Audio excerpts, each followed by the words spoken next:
Everyone, welcome back to my another video. इस video में हम लोग स्टार्ट करने वाले हैं PL/SQL। ये हमारा जो DBMS है उसका पार्ट 4 है।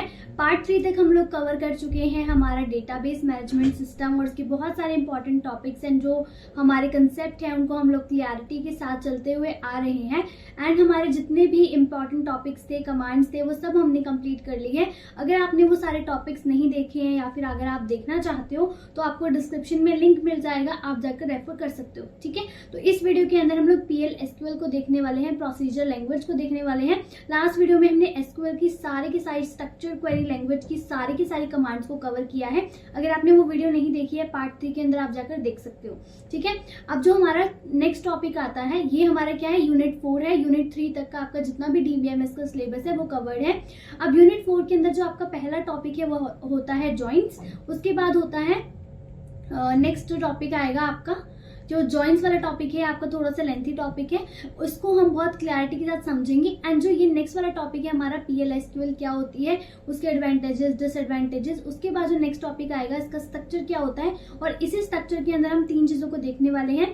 अननेम प्रोसीजर क्या होते हैं, नेम प्रोसीजर्स क्या होते हैं, एंड हमारे पास स्टोर प्रोसीजर्स क्या होते हैं, इनको हम बहुत डिटेल में देखने वाले हैं। नेक्स्ट जो हमारा आएगा आर्किटेक्चर क्या होता है, किस तरीके से मतलब जो हमारा काम है PL/SQL का वो काम होता है। उसके बाद हमारे कंडीशनल आइटरेटिव कंट्रोल स्टेटमेंट्स को हम लोग देखने वाले हैं, उसके हम लोग क्वेश्चंस देखने वाले हैं, स्टेटमेंट्स देखने वाले हैं। और उसके बाद आता है हमारा इंपॉर्टेंट टॉपिक कर्सर मैनेजमेंट की, कर्सर क्या होता है, फिर इम्प्लिसिट कर्सर होता है, एक्सप्लिसिट कर्सर होता है, किस तरीके से उसमें काम होता है। नेक्स्ट आता है एक्सेप्शन का टॉपिक, उसके बाद आता है हमारे पास ट्रिगर्स का टॉपिक। तो ये वाले जो सारे के सारे टॉपिक्स हैं हम लोग कवर करेंगे इस वीडियो के अंदर। अच्छी तरीके से मैं आपको एक्सप्लेन करने वाली हूँ। अगर आपने अभी तक मेरे चैनल को सब्सक्राइब नहीं किया है तो प्लीज गाइस सब्सक्राइब जरूर करिएगा। इसी तरीके की लेटेस्ट वीडियो जो है मैं आपको न्यू टॉपिक्स पे जो है वीडियो जल्दी लाकर देती रहूंगी। ठीक है, सो जो पहला टॉपिक है वो जॉइंट्स वाला टॉपिक है। ये जो टॉपिक होता है ना, बच्चों को थोड़ा सा डिफिकल्ट लगता है, बट ऑनेस्टली मैंने इसके अंदर अपनी ये मैन्युअली खुद से जो है यहाँ पर एग्जांपल्स बनाई है ताकि आपको इजीली समझ में आए और आप इस तरीके से एग्जाम में एक्सप्लेन भी कर पाए कि किस तरीके से हमें एक्सप्लेन करना है, किस तरीके से हमें अपनी क्वेरी को लिखना है। ठीक है, तो हम बहुत अच्छी तरीके से यहाँ पर समझेंगे कि जॉइंट्स होता क्या है। ठीक है, in database management system joins are used to combine rows from 2 or more table based on related column between them, primary key in one table and foreign key in another table। जो primary की होती है और foreign की होती है, ये वाला जो कंसेप्ट है मैंने आपका अच्छी तरीके से क्लियर कराया है पार्ट 3 के अंदर। अगर आपने नहीं देखा तो वहां पर देख सकते हो। ठीक है, in another table if you want to combine result of both to see some result then join helps you. ठीक है, अब जो हमारे पास क्या होता है, टेबल्स होते हैं। लाइक हमारे पास डिफरेंट टेबल्स है, टेबल 1 है एंड टेबल 2 है। तो टेबल 1 के अंदर एक प्राइमरी की है एंड टेबल 2 के अंदर फॉरेन की है। तो हमें पता है जो प्राइमरी की एंड फॉरेन कीज होती है, जो फॉरेन की होती है वो मेरी हेल्प करती है रिलेट करने को डेटा को, या फिर अगर हम जो दोनों टेबल्स का जो डेटा है उनको लिंक करना चाहते हैं तो हम लोग फॉरेन की और प्राइमरी की का जो कंसेप्ट है उसको यूज करते हैं। राइट, तो अगर हमारे ऐसे टेबल्स हैं, फॉर एग्जाम्पल 2 या 2 से ज्यादा टेबल्स हैं और हम उसके जो डेटा है उसको एक साथ देखना चाहते हैं।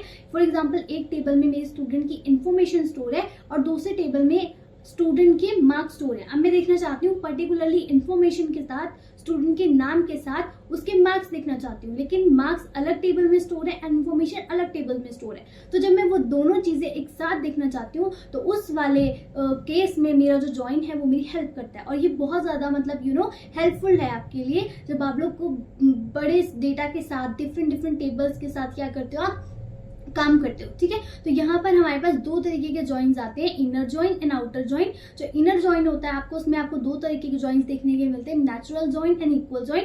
बहुत सारी बार जो एग्जांपल होती है आपकी बुक में आप लोग पढ़ते हो या फिर नेट पे आप पढ़ते हो तो वो सिंपल आपको इनर जॉइन दिखता है, बट उसको नेचुरल जॉइन और इक्वल जॉइन भी बोल सकते हैं। वो किस तरीके से थोड़ा सा डिफरेंस है वो मैं आपको बताऊंगी अच्छे तरीके से। उसके बाद आता है आउटर जॉइन। आउटर जॉइन के अंदर मेरे पास लेफ्ट जॉइन आता है, राइट जॉइन आता है, फुल जॉइन आता है। ठीक है, तो ये वाला जो जॉइंस है इसको हम लोग कवर करेंगे।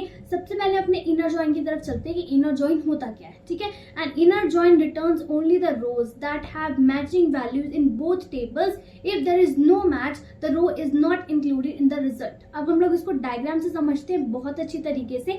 ठीक है, आप देखोगे इनर जॉइन है, यहाँ पर मेरे पास 2 सर्कल है। अब इन दोनों सर्कल के अंदर जो चीज कॉमन होगी सिर्फ वही शो होगी। ठीक है, तो इनर जॉइन का भी कंसेप्ट क्या है अपने दिमाग में हमने क्लैरिटी रखनी है। जो इनर जॉइन होता है वो सिर्फ कॉमन चीजों को ये शो करता है। ठीक है, एक टेबल ये था, एक टेबल ये था, इन दोनों में जो कॉमन चीजें थी, तो इनर जॉइन का काम है सिर्फ कॉमन चीजों को शो करना। ठीक है, अब देखो ये वाला जो टेबल है, इस टेबल को लेकर हम सारे जॉइंट्स को समझने वाले हैं। तो इस टेबल को आप अच्छी तरीके से देख लो।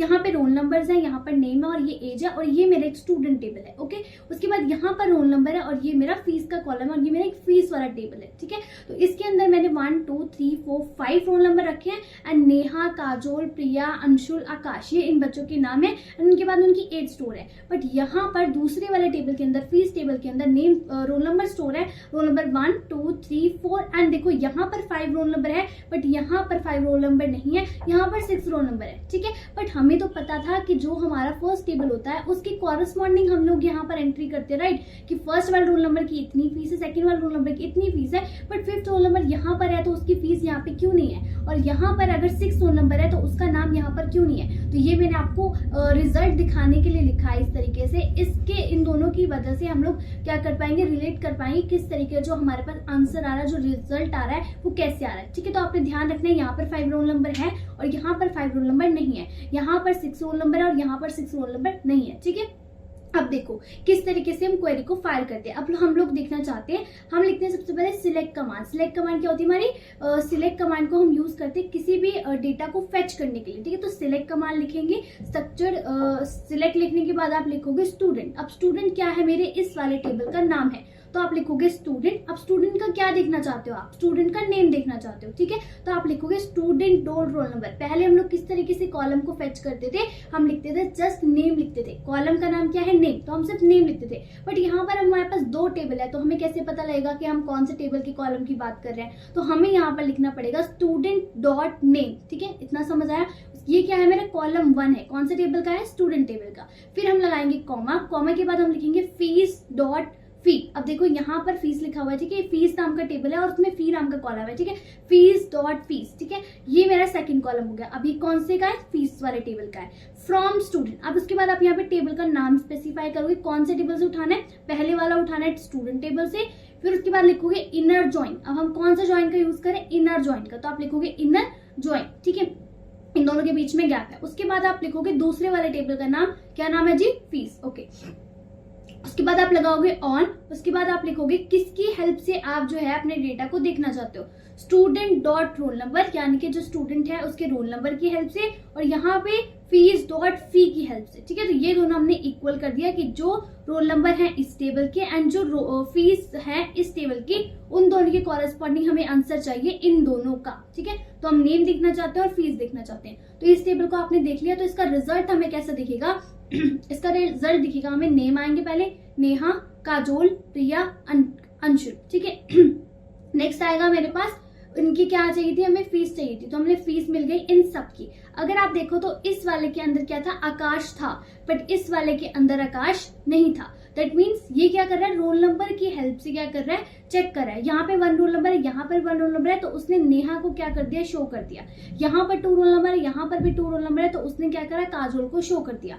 यहाँ पर भी 3 रोल नंबर है, यहाँ पर भी 3 रोल नंबर है, तो उसने क्या किया, हमारे प्रिया को शो कर दिया। यहाँ पर भी मेरा 4 रोल नंबर है, यहाँ पर भी 4 रोल नंबर है, तो उसने मेरे अंशुल को क्या कर दिया, शो कर दिया। ठीक है, और उसके बाद यहाँ पर 5th क्या है, आकाश है, और यहाँ पर 5th रोल नंबर नहीं है, तो ये मैच नहीं हुआ, इसका मतलब कोई कॉमन वैल्यू नहीं है टेबल में, तो उसने शो नहीं किया। ठीक है, तो यहाँ पर हमारे नेम आ गए जो कॉमन थे एंड कॉमन की कॉरेस्पॉन्डिंग मेरी फीस आ गई। ठीक है, तो ये स्टूडेंट टेबल से आया और ये फीस टेबल से आया। तो आप इस तरीके से एग्जाम के अंदर आप अपने कोई भी टेबल बनाओ, उसके कॉरेस्पॉन्डिंग आप जो है अपनी आउटपुट भी जनरेट करके दिखाओ, तो ये बहुत ज्यादा इफेक्टिव लगता है। ठीक है, अब देखो जो नेचुरल ज्वाइन होता है वो कुछ नहीं होता, जो हमारा इनर ज्वाइन काम करता है सेम टू सेम जो काम होता है वो नेचुरल ज्वाइन का भी होता है। ठीक है, अगर आप सिर्फ इनर ज्वाइन पढ़ के चले गए हो और क्वेश्चन में आपको मिलेगा नेचुरल ज्वाइन से क्वेश्चन सॉल्व करो, तो आप समझोगे कि नेचुरल ज्वाइन क्या है, तब कि नेचुरल ज्वाइन का काम सेम टू सेम है जो मेरे इनर ज्वाइन का है। ठीक है, देखो यहाँ पर सिलेक्ट लिखोगे, उसके बाद क्या लिखोगे, कॉलम का नाम लिखोगे, कौन सा कॉलम चाहिए, नेम वाला, और इसके लिए चाहिए हमें स्टूडेंट्स के लिए चाहिए। ठीक है,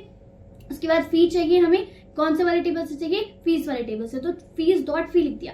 उसके बाद फ्रॉम, उसके बाद जो भी आपका फर्स्ट कॉलम है उसका टेबल का नाम आएगा। उसके बाद क्या लिखते हो आप, ज्वाइन का नाम लिखते हो। देखो पीछे आपने क्या लिखा था, यहाँ पर इनर ज्वाइन लिखा था, राइट, तो यहाँ पर आप क्या लिख दोगे, सिंपली नेचुरल ज्वाइन लिख दोगे।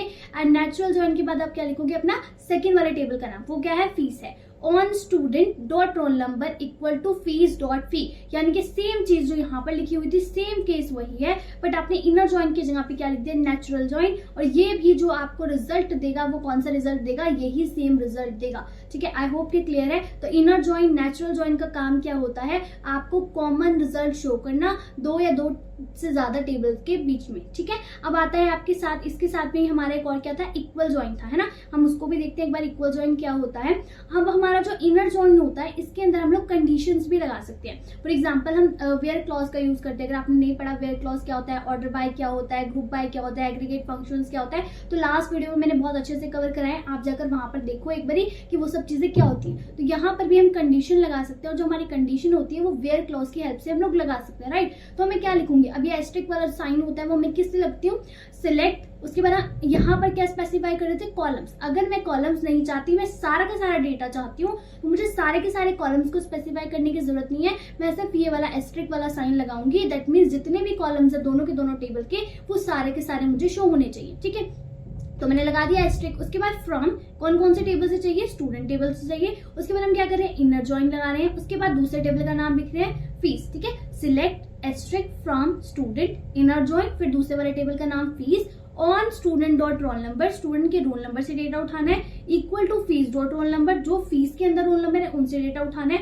Where student dot roll number greater than 2, मतलब हमारे जो स्टूडेंट वाला टेबल है उसके अंदर हम रोल नंबर चेक करें तो जो जो मेरे पास क्या है 2 से ग्रेटर देन है वो वाला सारा रिकॉर्ड आना चाहिए। ठीक है, बट ये किससे कंपेयर कर रहा है, फीस वाले से भी कर रहा है और स्टूडेंट वाले से भी कर रहा है। ठीक है, तो क्या आएगा, देखो मेरे पास रिजल्ट में क्या आ रहा है, 3 और 4 आ रहा है, तबकि मेरे पास 5 भी था और दूसरे वाले टेबल में 6 भी था। तो वो क्यों नहीं आया, बिकॉज 5 जो था वो मेरे किस वाले टेबल में था, लेफ्ट वाले टेबल में था, एंड जो 6 था वो मेरे राइट वाले टेबल में था, राइट। ऐसे ही था ना, यहाँ पर ध्यान से देखो, ये वाला 5 वाला मेरे लेफ्ट वाले टेबल में था और ये मेरा राइट वाले टेबल में था। ठीक है, तो यहाँ पर ये वाला इससे मैच नहीं करा और ये वाला इससे मैच नहीं करा, तो ये भी मेरे ग्रेटर देन वाली कंडीशन में नहीं आए। बट इसने क्या किया, 3 और 4 को दे दिया। तो हम इनर जॉइन के अंदर जो है अपनी कंडीशंस को भी स्पेसिफाई कर सकते हैं। तो कई बार क्वेश्चन में आपको डायरेक्ट क्वेश्चन नहीं आता कि इनर जॉइन को एक्सप्लेन करो, कभी कभी आपको क्या देते हैं, कोई स्टेटमेंट दे देते हैं कि आपको क्या करना है, ग्रेटर देन 2 वाले मार्क्स जो हैं वो सारे के सारे प्रिंट कराने हैं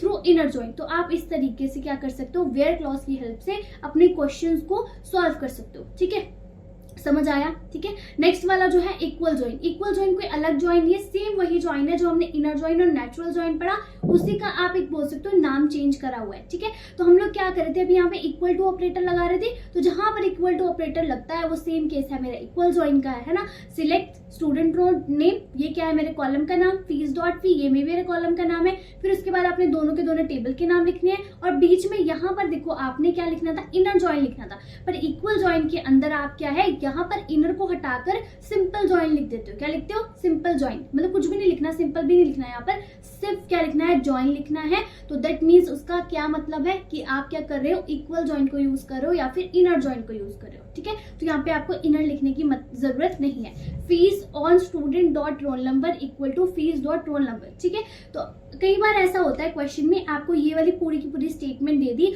और उसके बाद बोला कि बताओ, एक टेबल दे दिया और ये स्टेटमेंट दे दिया, बताओगे कि क्या रिजल्ट आएगा। तो आप सोचोगे कि मैंने तो ऐसा पढ़ा ही नहीं है कि इनर जॉइन के बिना सिंपल जॉइन लिखा है, तो यहाँ पे जॉइन जॉइन है अकेला, इनर तो है ही नहीं, ना ही लेफ्ट है ना ही राइट है, दैट मीन्स ये जो स्टेटमेंट है वो गलत है, यहाँ पर एरर आएगा। तो ऐसा नहीं है, अगर आप इनर नहीं लिखते दैट मीन्स वो बाय डिफॉल्ट क्या स्पेसिफाई कर रहा है, इक्वल जॉइन को स्पेसिफाई कर रहा है। ठीक है, तो ये चीजें हैं जो छोटे छोटे की पॉइंट्स है वो आपने याद रखनी है ताकि आप मिस्टेक्स ना करो। ठीक है, उसके बाद आपने क्या करना है, on student dot roll number, student का जो रोल नंबर है वो equal to fees dot roll number, fees के अंदर जितने भी रोल नंबर है, स्टूडेंट के अंदर जितने भी रोल नंबर है, उनमें से कॉमन वाली जो वैल्यूज है वो आपको ला के देगा। तो इसका भी रिजल्ट क्या आएगा, आपके लिए सेम रिजल्ट आएगा। ठीक है, उसके बाद एक और तरीका होता है हमारे पास इक्वल जॉइन को लिखने का। वो दूसरा तरीका क्या है, सिंपल, पहले आप सिलेक्ट लिखोगे, स्टूडेंट डॉट नेम लिखोगे, दैट मीन्स आप फर्स्ट कॉलम की बात कर रहे हो, तो फीस डॉट फी लिखोगे, मतलब आप दूसरे टेबल की बात कर रहे हो जिसमें हम दूसरे कॉलम को स्पेसिफाई कर रहे हैं। उसके बाद आता है फ्रॉम स्टूडेंट, उसके बाद आप क्या लगाते हो, यहाँ पे कॉमा लगाते हो। पहले हम लोग क्या करते थे, यहाँ पर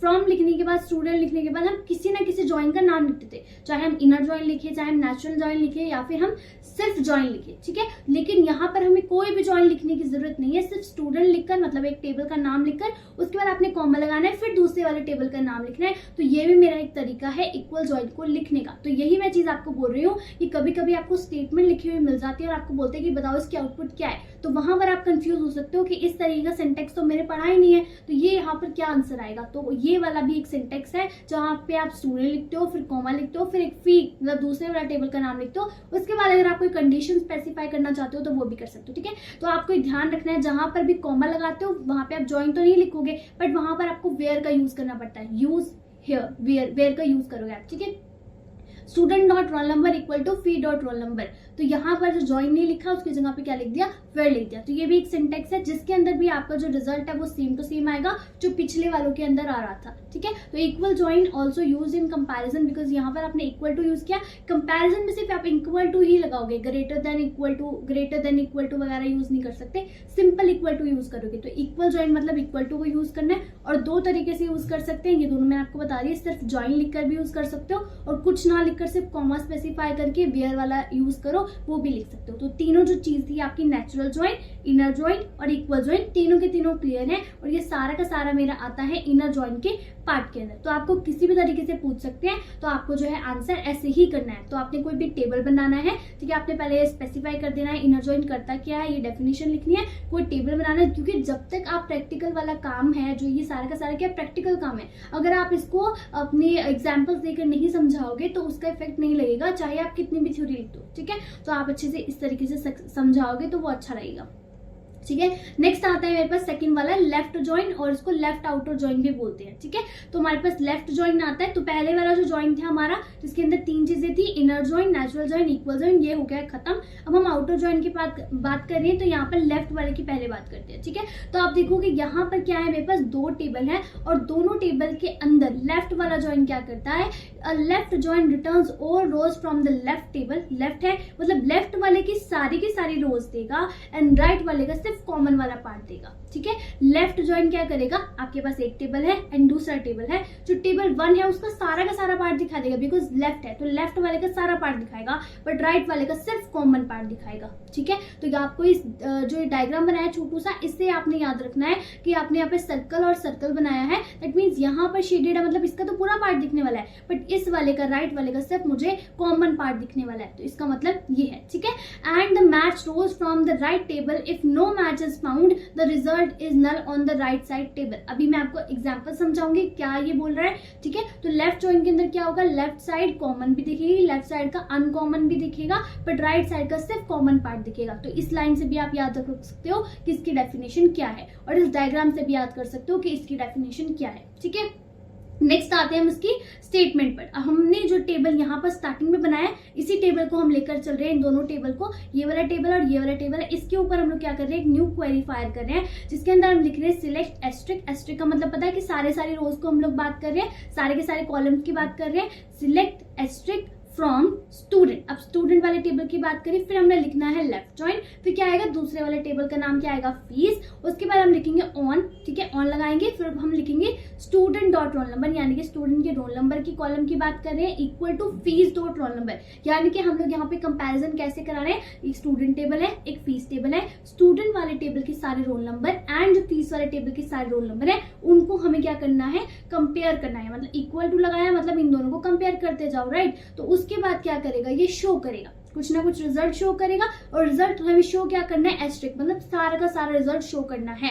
अब हमने पढ़ा था जो लेफ्ट ज्वाइन होता है वो राइट वाले का सारा पोर्शन देता है, बट लेफ्ट वाले का सारा पोर्शन देता है, बट राइट वाले का सिर्फ कॉमन पार्ट देता है। अभी आप यहाँ पर देखो ध्यान से, एक बार दोबारा टेबल देखो, तो 1 से लेके 5 तक मेरे पास क्या है, रोल नंबर है, और राइट साइड में मेरे पास क्या है, 1 से लेके 6 तक रोल नंबर है, मतलब 5 नहीं, यहाँ पर 6 है। तो ये वाला टेबल आपने देखा। अब देखो इसका रिजल्ट क्या आता है, देखो रिजल्ट, रोल नंबर आया, 1 आया, 2 आया, 3 आया, 4 आया।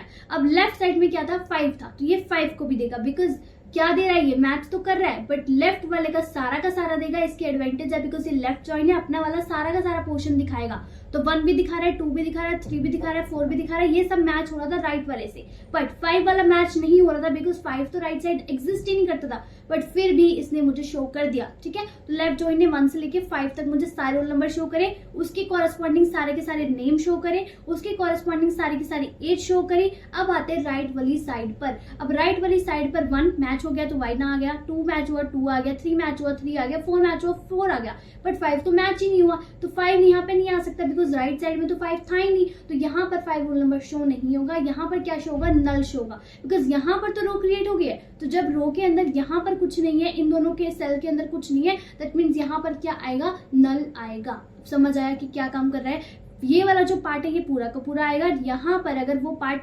राइट साइड में नहीं है तो वहां पर क्या शो करेगा, नल शो करेगा। सेम चीज यहाँ पर लिखी है कि अगर वो पार्ट नहीं है तो राइट साइड में क्या शो करेगा, नल शो करेगा। आई होप कि क्लियर है। कि लेफ्ट साइड वाला सारा का सारा पार्ट दिखाएगा एंड राइट साइड वाले का सिर्फ कॉमन पार्ट दिखाएगा। ठीक है, अब सेम केस होता है राइट साइड में, पर राइट साइड में क्या हो जाएगा, ठीक है, अभी मैंने इसका डायग्राम नहीं बनाया, आपने खुद से बनाना है। राइट साइड में सारा का सारा फिलअप होगा एंड लेफ्ट साइड का सिर्फ हाफ फिलअप होगा। तो इट मींस राइट वाले का सारा पोर्शन दिखाएगा, पर लेफ्ट साइड का क्या दिखाएगा, वो कॉमन पार्ट दिखाएगा। ठीक है, अगर इसने अपनी मर्जी चला सकता है कि मैं लेफ्ट वाला सारा दिखाऊंगा, राइट वाले का कॉमन दिखाऊंगा, तो राइट वाला भी अपने लिए क्या करेगा, पूरा का पूरा दिखाएगा एंड लेफ्ट वाले का सिर्फ कॉमन दिखाएगा। ठीक है, ये उन बच्चों की तरह है जो मतलब जिद्दी होते हैं। ठीक है, अगर तुमने ये किया तो हम भी ये करेंगे। तो लेफ्ट वाला और राइट वाला दोनों के दोनों सेम काम कर रहे हैं, बस एक राइट साइड से कर रहा है, एक लेफ्ट साइड से कर रहा है। ठीक है, तो right join returns all rows from the right table, सारे के सारे रोज को रिटर्न करेगा राइट टेबल से and match rows from the left table, और जो रोज मेरी कॉमन होंगी मैच करेंगी राइट वाले के साथ लेफ्ट वाले के साथ, तो वही सिर्फ लेफ्ट वाले की शो करेगा। ठीक है, और अगर कोई मैच नहीं हो रही तो उसकी जगह पे क्या शो करेगा, वेरी गुड, नल शो करेगा। ठीक है, तो सेम रिजल्ट अगर हम इसके लिए भी लिखें तो क्या करेंगे, select asterisk from student right join, हमने पहले लेफ्ट जॉइन लिखा था, अब सिर्फ राइट जॉइन लिखना है, फीस वाला table and student on student dot roll number equal to fee का रोल नंबर। ठीक है, अब सेम चीज ये भी शो करेगा। बट अब देखो यहाँ पर राइट वाला टेबल देखोगे, अगर आप ये रहा राइट वाला टेबल देखोगे तो 1 2 3 4, यहाँ पे 5 रोल नंबर, यहाँ पे क्या है 6 रोल नंबर है, और उन सबके क्या है, यहाँ पर फीस रोल है। अब देखो ध्यान से, यहाँ पे देखो 1 2 3 4, सॉरी ये वाला नहीं है, ये है 1 2 3 4 6, 3 सारा का सारा आ गया राइट वाला पोर्शन, और राइट वाले पोर्शन में सबकी क्या थी, फीस थी, तो सारा का सारा पोर्शन आ गया। अब देखो इसकी कॉरेस्पॉन्डिंग क्या आएगा, लेफ्ट वाला, तो 1 भी मैच हो रहा था, 2 भी मैच हो रहा था, 3 भी मैच हो रहा था, 4 भी मैच हो रहा था। 5 वाला इसके अंदर था नहीं, इसके अंदर था तो वो मैच नहीं हुआ। 6 वाला इसके अंदर था, वो इसके अंदर नहीं था, मैच नहीं हुआ। तो क्या आएगा, नल आएगा, नल आएगा, नल आएगा, तीनों के अंदर नल आएगा, बिकॉज 6 वाला जो है इस वाले टेबल में एग्जिस्ट करता है, इस वाले टेबल में एग्जिस्ट नहीं करता। तो ये राइट जॉइन का काम गया। जो काम मेरा लेफ्ट जॉइन कर रहा था वही सेम काम राइट जॉइन कर रहा है, बस वो लेफ्ट साइड से कर रहा था, ये राइट साइड से कर रहा है। ठीक है, अब ये हो गया मेरा राइट जॉइन। अब आता है फुली जॉइन। अब फुली जॉइन से पहले जो है आपको ये पढ़ना चाहिए सेट ऑपरेटर क्या होता है। अब जो सेट ऑपरेटर वाला क्वेश्चन है ये थोड़ा सा डिफरेंट क्वेश्चन है आपका, जैसे हम लोग मैथमेटिक्स में पढ़ते थे सेट क्या होता है, इंटरसेक्ट क्या होता है, माइनस क्या होता है, यूनियन क्या होता है। ठीक है, तो ये वाला क्वेश्चन आपका अलग से भी आ सकता है, व्हाट इज सेट ऑपरेटर। ठीक है, तो वहां पर आप क्या कर सकते हो, उसको एक्सप्लेन कर सकते हो। बट यहाँ पर जो है यूनियन का काम होता है, तो यहाँ पर फुली जॉइन के अंदर हम यूनियन का यूज करते हैं। यूनियन का यूज करने के लिए हमें यहाँ पर क्या करना पड़ेगा, पहले उसको समझना पड़ेगा कि यूनियन का काम क्या है। ठीक है, तो सेट ऑपरेटर में बस 3 आते हैं, कौन कौन से, इंटरसेक्ट, उसके बाद आता है, यहाँ पर स्पेलिंग गलत हो गई है, इसको ठीक कर लीजिएगा, माइनस, उसके बाद आता है हमारे पास यूनियन। तो 3 आते हैं। तो इंटरसेक्ट वाला जो होता है उसका मतलब क्या है, इनर जॉइन। मतलब क्या है, इंटरसेक्ट वाला आपको क्या ला के देता है, कॉमन वैल्यूज लाकर देता है। क्या लाके देता है जी, कॉमन वैल्यूज। और कॉमन वैल्यूज का भी हम लोग इतने पीछे डिटेल में पढ़ के आए हैं कि कॉमन वैल्यूज क्या होती है, मेरी इनर जॉइन होता है। ठीक है, इनर जॉइन मतलब मेरी हेल्प करता है कॉमन वैल्यूज को लाने में। फॉर एग्जांपल अगर आपको बोला है सेट ऑपरेटर को मतलब इंप्लीमेंट करके दिखाओ, ठीक है, सेट ऑपरेटर यूज करके दिखाओ, तो आपने क्या करना है, इनर जॉइन वाला जो हमने एग्जाम्पल यहाँ पर पढ़ा है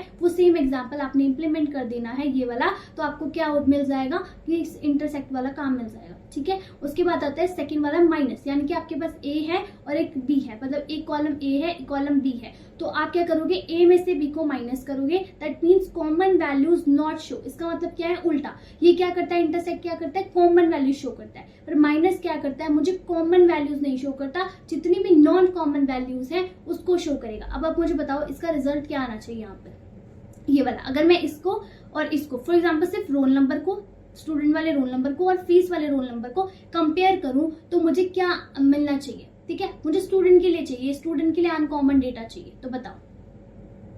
यस बिल्कुल, तो जो स्टूडेंट वाले के लिए अगर मुझे चाहिए तो क्या मिलेगा, मुझे 5 मिलेगा, बिकॉज 4 वैल्यूज तो यहाँ पर कंपेयर होकर सेम हो जाएंगी, तो वो वाली वैल्यूज मुझे नहीं मिलेंगी। बट मुझे क्या चाहिए, अनकॉमन डेटा चाहिए, तो माइनस क्या करता है, ए में से बी को माइनस करता है और ए वाला डेटा मुझे शो करता है, तो ए वाला डेटा क्या था 5, तो यहाँ मुझे रोल नंबर में क्या मिलेगा 5 मिलेगा, ठीक है। और अगर सेम मैं ऐसे ही क्या करती हूँ, बी माइनस ए करती हूँ, तो वो मुझे बी का डेटा देगा, तो यहाँ पर बताओ अनकॉमन वैल्यू कौन सी आएगी।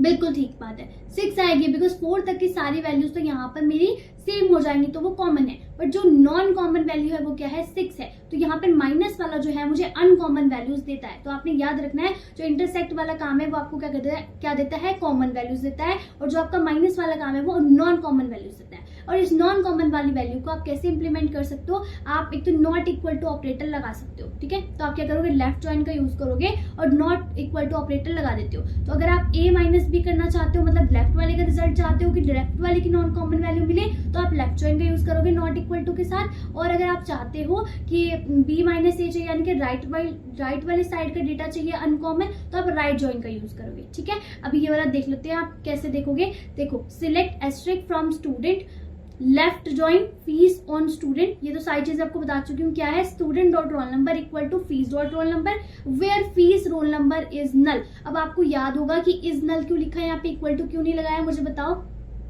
वेरी गुड, जिन्होंने पार्ट 3 देखा उनको पता होगा कि जब भी हम नल वैल्यू के साथ कंपेयर करते हैं तो इक्वल टू ऑपरेटर यूज नहीं होता, वहां पर क्या यूज होता है, इज यूज होता है। इसीलिए मैं बोल रही हूँ कि छोटे छोटे कंसेप्ट है आपके पार्ट 3 के अंदर, मैंने अच्छे से बताया, उसको एक बार देख लो। अगर अभी ये वीडियो देख रहे हो, बाद में जाके देख लेना, छोटे छोटे कंसेप्ट जो है आपकी बहुत ज्यादा हेल्प करने वाले हैं, ठीक है।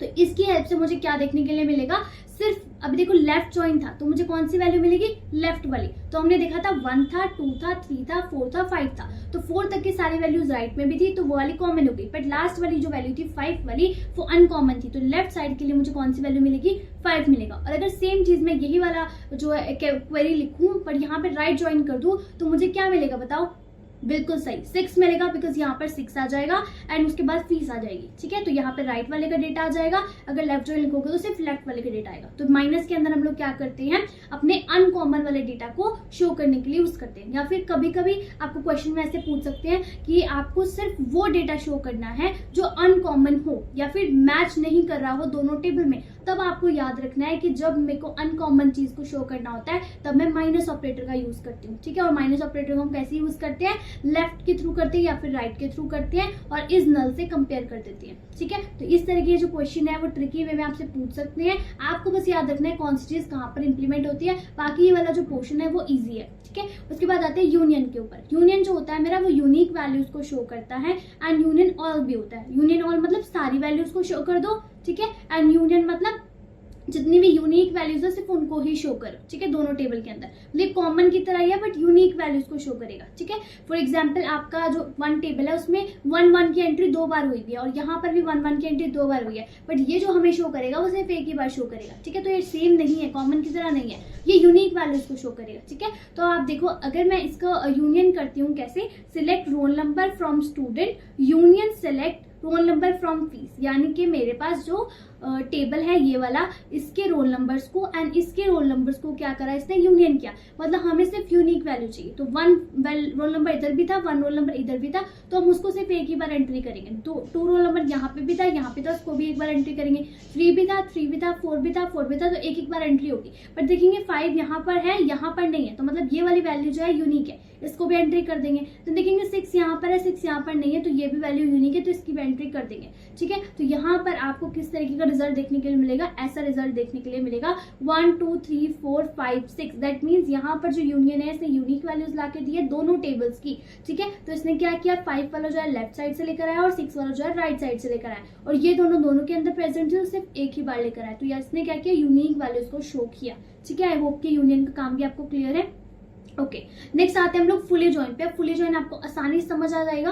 फुली जॉइन का मतलब सिंपल होता है, कुछ भी नहीं होता कि लेफ्ट साइड की भी सारी रोज ले आओ और राइट साइड की भी सारी रोज ले आओ। अब इसको आप एक बार देखो भी मत, अब जरा सा जो है छोटा सा जो है आप कॉमन सेंस लगाओ कि जो लेफ्ट साइड की हम जब रोज लेकर आए थे तो हम कैसी क्वेरी लिख रहे थे, वो क्वेरी आपके दिमाग में है, और राइट साइड की जब हम क्वेरी लिख रहे थे तो वो कैसे लिख रहे थे, जब हमें राइट साइड का सारा डेटा चाहिए। दैट मीन्स मुझे राइट साइड का भी सारा डेटा चाहिए, लेफ्ट साइड का भी सारा डेटा चाहिए, मतलब लेफ्ट और राइट को अगर मैं मर्ज कर दूं तो वो क्या बन जाएगा, फुली जॉइन बन जाएगा, है ना। तो कितना बेसिक सा है। तो इसके अंदर क्या होता है, आपकी सारी लेफ्ट की भी रोज रहती है और सारी राइट की भी रोज रहती है, ठीक है। बट ये आता है किसकी हेल्प से, यूनियन की हेल्प से, ठीक है। पर अगर मेरे पास यहाँ पर डेटा है और यहाँ पर भी डेटा है और वो सारे का सारा डेटा रिपीट होने लग गया तो उसका तो कोई फायदा नहीं है। तो यूनियन की हेल्प से सिर्फ जो है आपका यूनिक डेटा आएगा, मतलब सारा का सारा डेटा आएगा बट यूनिक आएगा, ठीक है। तो किस तरीके से आप लिखोगे, पहले लेफ्ट वाली सारी क्वेरी लिखोगे जो हमने लेफ्ट में पढ़ी थी, एंड राइट वाली सारी क्वेरी लिखोगे जो हमने राइट में पढ़ी थी, एंड उसके बीच में क्या लगा दोगे, आप यूनियन लगा दोगे, ठीक है। मैंने यहाँ पर इस तरीके से खुला खुला ऐसा लिखा ताकि आपको समझ में आए, बाकी आप जो है इसको एक बार में भी एग्जीक्यूट कर सकते हो, ठीक है। तो आप देखोगे रोल नंबर्स आ गए, यहाँ पर रोल नंबर लेफ्ट साइड के सारे आ गए, यहाँ पर जो 5 तक एग्जिस्ट करते थे तो 5 तक आ गया, और यहाँ पर 5 तक एग्जिस्ट करते तो 5 आएगा, बट यहाँ पर ये 6 तक एग्जिस्ट करता है तो एक नल भी आ गया। मतलब टोटल रिजल्ट अगर हम लोग देखना चाहें अपना किस तरीके से बना हुआ है तो वो हम फुली जॉइन की हेल्प से देख सकते हैं, और ये बहुत ज्यादा आपका इंपॉर्टेंट है फुली जॉइन, ठीक है। आपको समझ में आ गया होगा। तो इसमें क्या करते हैं, हम कॉम्बिनेशन करते हैं दोनों का, लेफ्ट का भी और राइट का भी, ठीक है। नेक्स्ट चलते हैं हम लोग अपने क्रॉस जॉइन पर। तो क्रॉस जॉइन क्या होता है मेरे, इसको हम कार्टेशियन जॉइन भी बोलते हैं, एंड ये जितनी भी मेरे पास पॉसिबिलिटीज होती है उन सबको शो करता है, ठीक है। इसके लिए हम लोग कुछ नहीं करते, बिल्कुल सिंपल तरीके से आप क्या करोगे, दो टेबल्स के नाम को मेंशन करोगे सेपरेटेड बाय कॉमा। अगर आपको पर्टिकुलर कॉलम चाहिए तो आप कॉलम स्पेसिफाई कर दोगे, अगर आपको सारा का सारा डेटा चाहिए तो आप एस्ट्रिक लगा दो, select asterisk from student comma fees, ठीक है। अब देखो यहाँ पर जो है इसका रिजल्ट बहुत ज्यादा लेंथी हो जाना था, इसलिए मैंने आपके लिए जस्ट एक डायग्राम बनाया है ताकि आप समझ पाओ। तो ये क्या करेगा, सारे की सारी पॉसिबिलिटी दिखाएगा, ठीक है। तो आप देखोगे कितने यहाँ पर डेटा है, 5 टाइम डेटा है, तो 1 का जो नेहा जो है उसका जो कॉम्बिनेशन बनेगा वो 5 बार बनेगा, यानी कि जो नेहा है उसको कॉम्बिनेशन 1 के साथ बनेगा और 1000 आएगा, नेहा कॉम्बिनेशन 2 के साथ बनेगा एंड 20,000 आएगा, फिर उसके बाद नेहा कॉम्बिनेशन 3 के साथ बनेगा एंड 10,000 आएगा, नेहा का कॉम्बिनेशन 4 के साथ बनेगा एंड 40,000 आएगा, नेहा कॉम्बिनेशन 6 के साथ बनेगा एंड 50,000 आएगा। And same case for Kajol, 2 का कॉम्बिनेशन फिर से 1 के साथ बनेगा 10,000 आएगा, फिर से काजोल का कॉम्बिनेशन 1 के साथ बनेगा, फिर 2 के साथ बनेगा, फिर 3 के साथ बनेगा, फिर 4 के साथ बनेगा, फिर 6 के साथ बनेगा, मतलब 5 बार ये काजोल के रिपीट होगा। फिर सेम केस फॉर प्रिया, प्रिया के लिए भी 1 के लिए कॉम्बिनेशन बनेगा, 2 के लिए बनेगा, 3 के लिए बनेगा, 4 के लिए बनेगा, 6 के लिए बनेगा, मतलब 5 बार जो है ये प्रिया के लिए रिपीट होगा। यानी कि जितनी भी पॉसिबल हमारे पॉसिबिलिटी बन सकती हैं, जितनी भी पॉसिबल कॉम्बिनेशंस बन सकते हैं, वो सारे के सारे जो कंडीशंस है वो इसमें स्पेसिफाई कर देगा। यानी कि सारे के सारी पॉसिबिलिटी हो सकती है जितने भी कॉम्बिनेशंस की, वो सारी की सारी आपको रिजल्ट के अंदर, आउटपुट के अंदर आपको लाकर दे देगा, ठीक है। तो क्रॉस जॉइन भी आपका कभी कभी पूछ लेते हैं, इसको हम कार्टेशियन जॉइन भी बोलते हैं। तो दोनों तरीके से आपसे आ सकता है, तो आपको याद रखना है कि सारी की सारी पॉसिबिलिटी शो कर सकता है। और अगर आपको एग्जाम में टाइम ना हो, बिकॉज अगर आप इस तरीके का डेटा रखते हैं तो आपको 5 × 5 कितनी बार जो है बनाना पड़ेगा, हर एक पॉसिबिलिटी के लिए इतना बड़ा जो है आपको टेबल बनाना पड़ेगा, राइट। तो आप इस तरीके से भी शो कर सकते हो, नीचे एक लाइन लिख सकते हो कि आपका जो ये नेहा है वो सबके लिए जो है इसका डेटा रिपीट होगा, काजोल का भी 5 बार डेटा रिपीट होगा, और इस तरीके से उन सारे ही जितने बच्चे हैं उन सबके लिए 5 बार जो है डेटा रिपीट होगा, ठीक है। तो इस तरीके से मेरा जो क्रॉस जॉइन है वो यहाँ पर खत्म हो जाता है। तो हमने पढ़ा कि इनर जॉइन क्या होता है, इनर जॉइन के अंदर हमने इक्वल जॉइन पढ़ा, हमारे नेचुरल जॉइन पढ़ा, उसके बाद हम लोगों ने लेफ्ट जॉइन पढ़ा, राइट जॉइन पढ़ा, फुली जॉइन पढ़ा, उसके बाद इसी टॉपिक के अंदर हमने सेट ऑपरेटर्स पढ़ लिए, एंड इसी के साथ हमने क्रॉस जॉइन को भी कंप्लीट कर दिया। और यहाँ पर जो जॉइन वाला टॉपिक है खत्म हो जाता है। अगर ये वाला जो टॉपिक है थोड़ा सा देखो लेंथी हो गई वीडियो, बिकॉज मैंने आपको अच्छे से समझाया है, और बच्चों के जो ये टॉपिक है बहुत ज्यादा डिफिकल्ट लगता है क्योंकि समझ नहीं आता है कौन सा डेटा कहाँ से आ रहा है। तो मैंने आपको डायग्राम के थ्रू इसीलिए समझाया खुद से मैनुअली बनाकर, तो आपको अच्छे से क्लियर रहे, ठीक है। अगर आपको ये टॉपिक समझ आया तो अपने लाइक करना है, कमेंट करके मुझे जरूर बताना है कि आपका जो ये टॉपिक है वो क्लियर हुआ है या नहीं हुआ, ठीक है। और अगर ये आपका जो टॉपिक है वो आपको डायरेक्ट पूछ लिया जाता है 13 मार्क्स में, तो अपने सारा एक्सप्लेन करके आना है, फिर आपकी बल्ले बल्ले होने वाली है, बिकॉज टॉपिक बहुत आसान है और मैंने अच्छे से समझा दिया आपको, ठीक है। उसके बाद आपने नोट से भी एक बार देख लेना है, मैं आपको टेलीग्राम में शेयर कर दूंगी, नोट से देखना किस तरीके से मैंने डायग्राम बना रखे हैं, तो आप ऐसे ही बना कर आना, ठीक है। उसके बाद हम चलते हैं PL SQL क्या होता है। ये आपका थ्योरी कंसेप्ट है, इसको आप रीड भी कर सकते हो। मैं जस्ट आपको बता देती हूँ, जो PL SQL होती है प्रोसीजर लैंग्वेज होती है आपकी, स्ट्रक्चर्ड क्वेरी लैंग्वेज बोलते हैं SQL को, और PL को क्या बोलते हैं, प्रोसीजर लैंग्वेज बोलते हैं, ठीक है।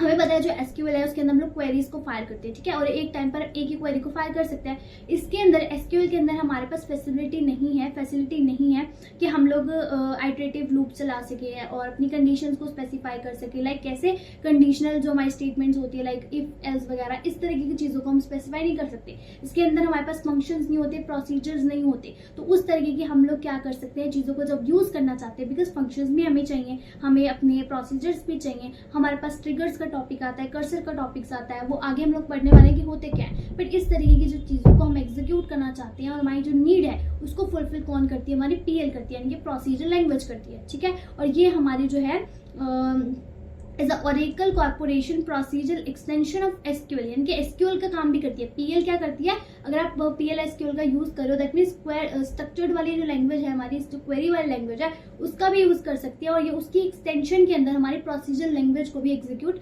करती है। It is design for seamless processing of SQL statement and procedure code. दोनों का काम कर सकती है ये। अब इसका जो एडवांटेजेस है, इंटीग्रेशन विद एसक्यूएल, यानी कि ये जो हमारा पीएल एसक्यूएल है, मतलब पीएल एसक्यूएल इसलिए हम इसको साथ में बोल रहे हैं बिकॉज ये दोनों को काम कर सकती है। कॉम्प्लेक्स जो भी हमारे क्वेरीज हैं, ऑपरेशंस हैं, उन सब पर काम कर सकती है, उनको समझ सकती है। It support all SQL data manipulation operations. मतलब ऐसा नहीं है कि हम लोग अगर फंक्शंस पे काम करना चाहते हैं, प्रोसीजर्स पे काम करना चाहते हैं, तो हमें पीएल का यूज करना पड़ेगा। देन बाद में हम लोग अगर चाहते हैं कि कोई क्वेरी फायर करना, इंसर्ट करना, अपडेट करना, तो हमें एसक्यूएल का यूज करना पड़ेगा। तो ये दोनों को ही सपोर्ट करती है। तो ये स्ट्रक्चर्स के अंदर अगर हम कोई भी मैनिपुलेशन करना चाहते हैं, कोई भी ऑपरेशन करना चाहते हैं, इंसर्ट, अपडेट, डिलीट, तो वो सारे के ऑपरेशंस को भी परफॉर्म करने के लिए हमारा सपोर्ट का सिस्टम है, ठीक है। इसमें इंटरेक्शन होती है और ये पावरफुल टूल है फॉर द डेटाबेस, ठीक है। परफॉर्मेंस इसमें हमारी अच्छी रहती है और एरर हैंडलिंग इसमें अच्छी रहती है। और अगर हम एक जो हमारे पास क्वेरी है उसको फायर करना चाहते हैं और वही क्वेरी जो हम बार बार फायर करना चाहते हैं, तो हम लोग लूप्स लगा सकते हैं, राइट। तो लूप्स वगैरह की हम इसमें फैसिलिटी का यूज कर सकते हैं। मॉड्यूलैरिटी इसके अंदर आ जाती है बिकॉज उसके अंदर ट्रिगर्स होते हैं, फंक्शंस होते हैं, पैकेजेस होते हैं, प्रोसीजर्स होते हैं। ये ब्लॉक ऑफ कोड बना सकते हैं, मॉड्यूल्स बना सकते हैं, स्मॉल यूनिट्स में अपने काम को डिवाइड कर सकते हैं, जिससे हमारे जो कोड है वो मेंटेन रहता है, ऑर्गेनाइज रहता है, ठीक है। तो मॉड्यूलैरिटी प्रोवाइड करता है, सिक्योरिटी प्रोवाइड करता है, ठीक है। इनकैप्सुलेशन होती है इसके अंदर, अगर आपने C++ में इसमें पढ़ा हुआ, इनकैप्सुलेशन क्या होती है। Business logic with a database which can be secured more easily than logic spread across multiple application layers, ठीक है। It support role based access control ensuring that only authorized user can execute certain procedure access specific data. किस data को कौन सा user जो है access कर सकता है, उस तरीके की सिक्योरिटी भी ये प्रोवाइड करता है। इम्प्रूव प्रोडक्टिविटी, हमारे लिए एडिशनल जो एप्लीकेशन का कोड है उसको रन करने में, क्विकली डेवलप करने में और डेवलपमेंट साइकिल को रिड्यूस करने में, मतलब कम टाइम लगे, उसके लिए हमारी जो इम्प्रूव प्रोडक्टिविटी बढ़ जाती है। इसके अंदर हम लूप्स का यूज कर सकते हैं, कंडीशंस लगा सकते हैं, एक्सेप्शन हैंडलिंग का इसके अंदर एक टॉपिक होता है, उसका यूज कर सकते हैं। तो बहुत सारे जो कॉम्प्लेक्स हमारी काम थे, जो हम वन बाय वन क्वेरीज को फायर करके कर रहे थे, उनका काम को ये क्या करती है, हमारा एफिशिएंट वे में प्रोवाइड करती है, कि एफिशिएंट वे प्रोवाइड करती है जिसके अंदर हम लोग अपने काम को फटाफट कर सकते हैं, जल्दी कर सकते हैं। तो इम्प्रूव प्रोडक्टिविटी हो जाती है, ठीक है। थोड़े से इसके डिसएडवांटेज भी हैं। डेटाबेस डिपेंडेंसी, यानी कि ये जो है हमारा काम जो है वो ओरेकल पे डिपेंडेंट हो जाता है, ओरेकल डेटाबेस पे। बिकॉज इसके अंदर क्या है, हम लोग स्ट्रक्चर्ड क्वेरी लैंग्वेज को भी क्या कर रहे हैं, अपनी एसक्यूएल कमांड्स को भी क्या कर रहे हैं, एक तरीके से उसका भी काम करा रहे हैं। कि अगर बीच में हमने प्रोसीजर्स को यूज कर रहे हैं, मतलब पीएल एसक्यूएल कर रहे हैं, बट हमें बीच में क्वेरी भी फायर करनी पड़ेगी, तो क्वेरी वाला काम पीएल को नहीं आता, तो वो किससे इंटरेक्ट करेगा, डेटाबेस से करेगा, ओरेकल के डेटाबेस से इंटरेक्ट करता है। तो ये क्या करती है, दूसरे डेटाबेस पर क्या रहती है, डिपेंडेंट रहती है। तो डिपेंडेंसी बन जाती है, ठीक है। काम तो करके दे रही है बट डिपेंडेंट हो रही है किसी और पर। लर्निंग कर्व्स, यानी कि थोड़ा सा इसको जो लर्न करना है पीएल एसक्यूएल के कंपैरिजन में थोड़ा सा डिफिकल्ट है और उसमें समझना पड़ता है, नॉलेज नहीं पड़ती है, थोड़ा सा कॉम्प्लेक्स हो जाता है बिगिनर्स के लिए अंडरस्टैंड करना दोनों को साथ में, ठीक है। डिबगिंग एंड मेंटेनेंस, और अगर कोई भी इशू आता है उसमें डिबग करना कॉम्प्लेक्स प्रोग्राम्स के अंदर, वो थोड़ा सा डिफिकल्ट होता है, ठीक है। नेक्स्ट लिमिटेड टूल सपोर्ट, इसके अंदर ज्यादा टूल सपोर्ट नहीं है बट लिमिटेड है वो बहुत ज्यादा, ठीक है। परफॉर्मेंस ओवरहेड, और जब दोनों काम एक साथ में हो रहे हैं, जैसे reducing network traffic, poorly written PL SQL code can lead to a performance bottlenecks. तो इस तरीके की जो परफॉर्मेंस है उसके अंदर जो है ओवरहेड क्रिएट हो सकता है, ठीक है। तो आपको जो इसमें से इजी लग रहा है आप वो याद कर सकते हो। अगर आपको सिंपल क्वेश्चन आता है व्हाट इज पीएल एसक्यूएल और एडवांटेज और डिसएडवांटेज पूछे हैं, तो आप इसमें से कोई भी उठाकर 2-3 एक्सप्लेन कर देना, ठीक है। उसके बाद आते हैं जो मेन हमारा टॉपिक्स है, बिकॉज ये थ्योरी अगर आप इसको रीड करोगे, लर्न करोगे, आपको याद हो जाएगी, ठीक है। बट जो बेसिक हमारे जो टॉपिक्स हैं वो ये हैं कि अननेम्ड प्रोसीजर्स क्या होते हैं, इस तरह के क्वेश्चन आपसे ज्यादा पूछते हैं, ठीक है। तो हम पहले देखते हैं इसका आर्किटेक्चर क्या होता है, मतलब और इसका स्ट्रक्चर क्या होता है। पहले हम स्ट्रक्चर देखेंगे, बाद में जाएंगे आर्किटेक्चर पर, ठीक है। तो इसका स्ट्रक्चर जो होता है वो किस तरीके का होता है। Block is a basic unit in PL/SQL program and consist 3 main section. इसमें 3 सेक्शन होते हैं। उन सेक्शन का नाम है declaration section, execution section and exception handling section, ठीक है। तो यहाँ पे आपको डायग्राम में भी दिख रहा होगा, यहाँ पे डिक्लेयर करते हैं सबसे पहले, उसके बाद आपका बिगिन का जो सेक्शन है वो स्टार्ट होता है और इस बिगिन वाले सेक्शन में एंड तक लेकर आपको क्या होता है, एग्जीक्यूशन होती है, और इसी के बीच में आपके जो है एक्सेप्शन का केस भी आ जाता है, ठीक है। तो ये किस तरीके से होता है वो भी हम लोग पढ़ेंगे। सबसे पहले अब इसी के साथ, इस स्ट्रक्चर के साथ ही हम लोग 3 प्रोसीजर्स को कवर करने वाले हैं। कौन कौन से हमारे, एक हम अननेम्ड प्रोसीजर होती है, दूसरे हमारे नेम प्रोसीजर होते हैं एंड थर्ड होते हैं हमारे स्टोर प्रोसीजर्स, ठीक है। तीनों को हम लोग कवर करेंगे और यही तीनों जो है आपके स्ट्रक्चर में भी आते हैं और यही आपके किस में आते हैं, प्रोसीजर्स में आते हैं, ठीक है। सबसे पहले आता है हमारे पास अननेम प्रोसीजर बोलते हैं हम इसको। Block does not have a name and is typically use for short quick task. मतलब अगर हमें कोई भी पहले जो काम कराना है उसका स्ट्रक्चर कैसे होने वाला है कि आप पहले लिखोगे डिक्लेयर, और डिक्लेयर के अंदर आप क्या करोगे, कोई भी अपने वेरिएबल्स को, कोई भी आपकी कांस्टेंट है और आपके अदर डिक्लेरेशन, जिस भी वेरिएबल की आप क्या है डिक्लेयर करना चाहते हैं वो सारा आप डिक्लेयर सेक्शन में डिक्लेयर करोगे, ठीक है। अब डिक्लेयर सेक्शन में आप क्या कर सकते हो, असाइनमेंट भी कर सकते हो। फॉर एग्जांपल मैंने वेरिएबल बनाया है x नाम का, उसके बाद आप क्या करते हो, उसका डेटा टाइप लिखते हो। पहले वेरिएबल का नाम आता है, फिर डेटा टाइप आता है, उसके बाद हम असाइनमेंट ऑपरेटर का यूज करके उसको इनिशियलाइज भी कर सकते हैं डिक्लेयर सेक्शन के अंदर ही, ठीक है। और अगर हम चाहते हैं सिर्फ डिक्लेयर करना, फिर उसको बाद में इनिशियलाइज करना चाहते हैं तो बिगिन के अंदर भी हम लोग इनिशियलाइज कर सकते हैं, ठीक है। तो यहाँ पर जो आपकी एग्जीक्यूशन हो रही है, यहाँ पे अपने जो काम कराने हैं वो अपनी कमांड्स लिखनी होती है। और उसके बाद एक्सेप्शन का केस जो होता है, इसके अंदर आप क्या करते हो, अगर कोई भी एरर आए, बाय चांस जो भी मैंने कोड में यहाँ पे लिखा है, कोई भी मैं डेटा फेच करना चाहती हूँ और वो डेटा फेच नहीं हो रहा, ठीक है, तो उस केस में यहाँ पर वो वाला जो आंसर आएगा वो कहाँ आना चाहिए, हमारा एक्सेप्शन के अंदर आना चाहिए। और एक्सेप्शन में भी कुछ लाइन्स लिखी होंगी जिसके थ्रू क्या होगा, मेरा आगे जाके यूजर के पास आउटपुट जनरेट होगा, ठीक है। तो ये एक्सेप्शन वाला केस, इसको भी हम डिटेल में पढ़ेंगे, बट अभी 3 केस है हमारे पास, डिक्लेयर, बिगिन और एक्सेप्शन। अब जो एक्सेप्शन होती है वो मेरी ऑप्शनल होती है, इसको बना भी सकते हो, नहीं भी बना सकते, ठीक है। उसके बाद हम लिखते हैं एंड और यहाँ पर लगा देते हो सेमीकोलन, तो डिक्लेयर और हमेशा एंड पे खत्म होता है, ठीक है। उसके बाद आता है डिक्लेयर सेक्शन में क्या क्या काम होता है। दिस सेक्शन इज ऑप्शनल, मतलब डिक्लेयर सेक्शन जो है ये भी आपका एक ऑप्शनल सेक्शन होता है, इसको आप बनाओ या ना बनाओ एक ही बात है, ठीक है।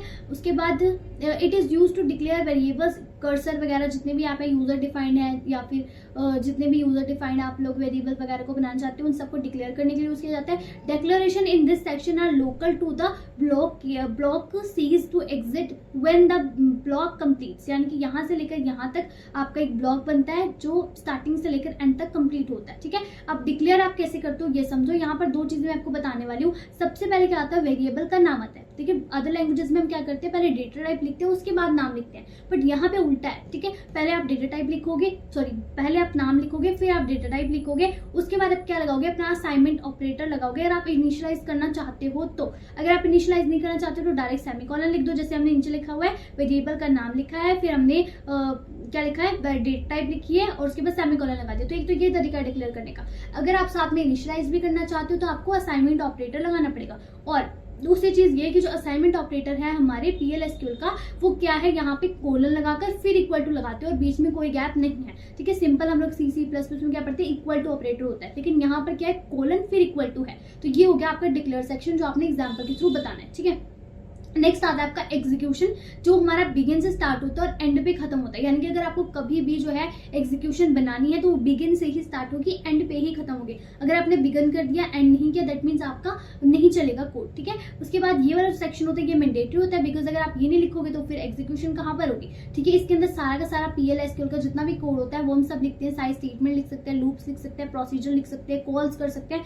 अब अगर हमें फंक्शन की कॉलिंग भी करनी है, प्रोसीजर की कॉलिंग भी करनी है, तो वो भी हमारी कहाँ होती है, बिगिन से लेके एंड के अंदर ही होती है। ये बात ध्यान रखना, जो बिगिन और एंड वाला सेक्शन होता है ये एग्जीक्यूशन का सेक्शन होता है, तो इसके अंदर हमारी जो है कॉलिंग भी होती है, ठीक है। The execution section starts with the begin keyword and and with the end keyword, यानी कि बिगिन से स्टार्ट होगा, एंड पे खत्म होगा। इसके अंदर देखो आपने क्या लिखा, सबसे पहले बिगिन पे स्टार्ट किया, फिर आपने लिखा सिलेक्ट फर्स्ट नेम को सिलेक्ट करो इनटू। अब यहाँ पर एक और चीज मैं आपको साथ साथ बता देती हूँ कि यहाँ पर जो होता है, अभी हम सिलेक्ट कमांड लिखते हैं अपनी SQL के अंदर, तो वो हम लोग कैसे लिखते हैं, सिलेक्ट कमांड कमांड लिखते हैं और अपने कॉलम का नाम लिखते हैं, एंड जिसको भी करना चाहते हो उसके बाद फ्रॉम लिख के टेबल का नाम लिखते हैं, राइट। लेकिन यहाँ पर आपको इनटू कीवर्ड का यूज करना पड़ता है। तो ठीक है, आप लिखोगे सिलेक्ट, फिर वेरिएबल का नाम, फिर इनटू कीवर्ड आएगा। उसके बाद आप क्या करते हो, एक वेरिएबल का नाम लिखते हो। फॉर एग्जाम्पल आपको एक वेरिएबल बनाना पड़ता है, जो भी यहाँ पे डेटा फेच होगा वो जाकर इस वेरिएबल में स्टोर होगा, ठीक है। तो दो चीजें यहाँ पर सिलेक्ट कमांड के अंदर एक्स्ट्रा होती है, क्या, एक तो आप इनटू लिखते हो और इनटू के जस्ट बाद में कोई वेरिएबल लिखते हो,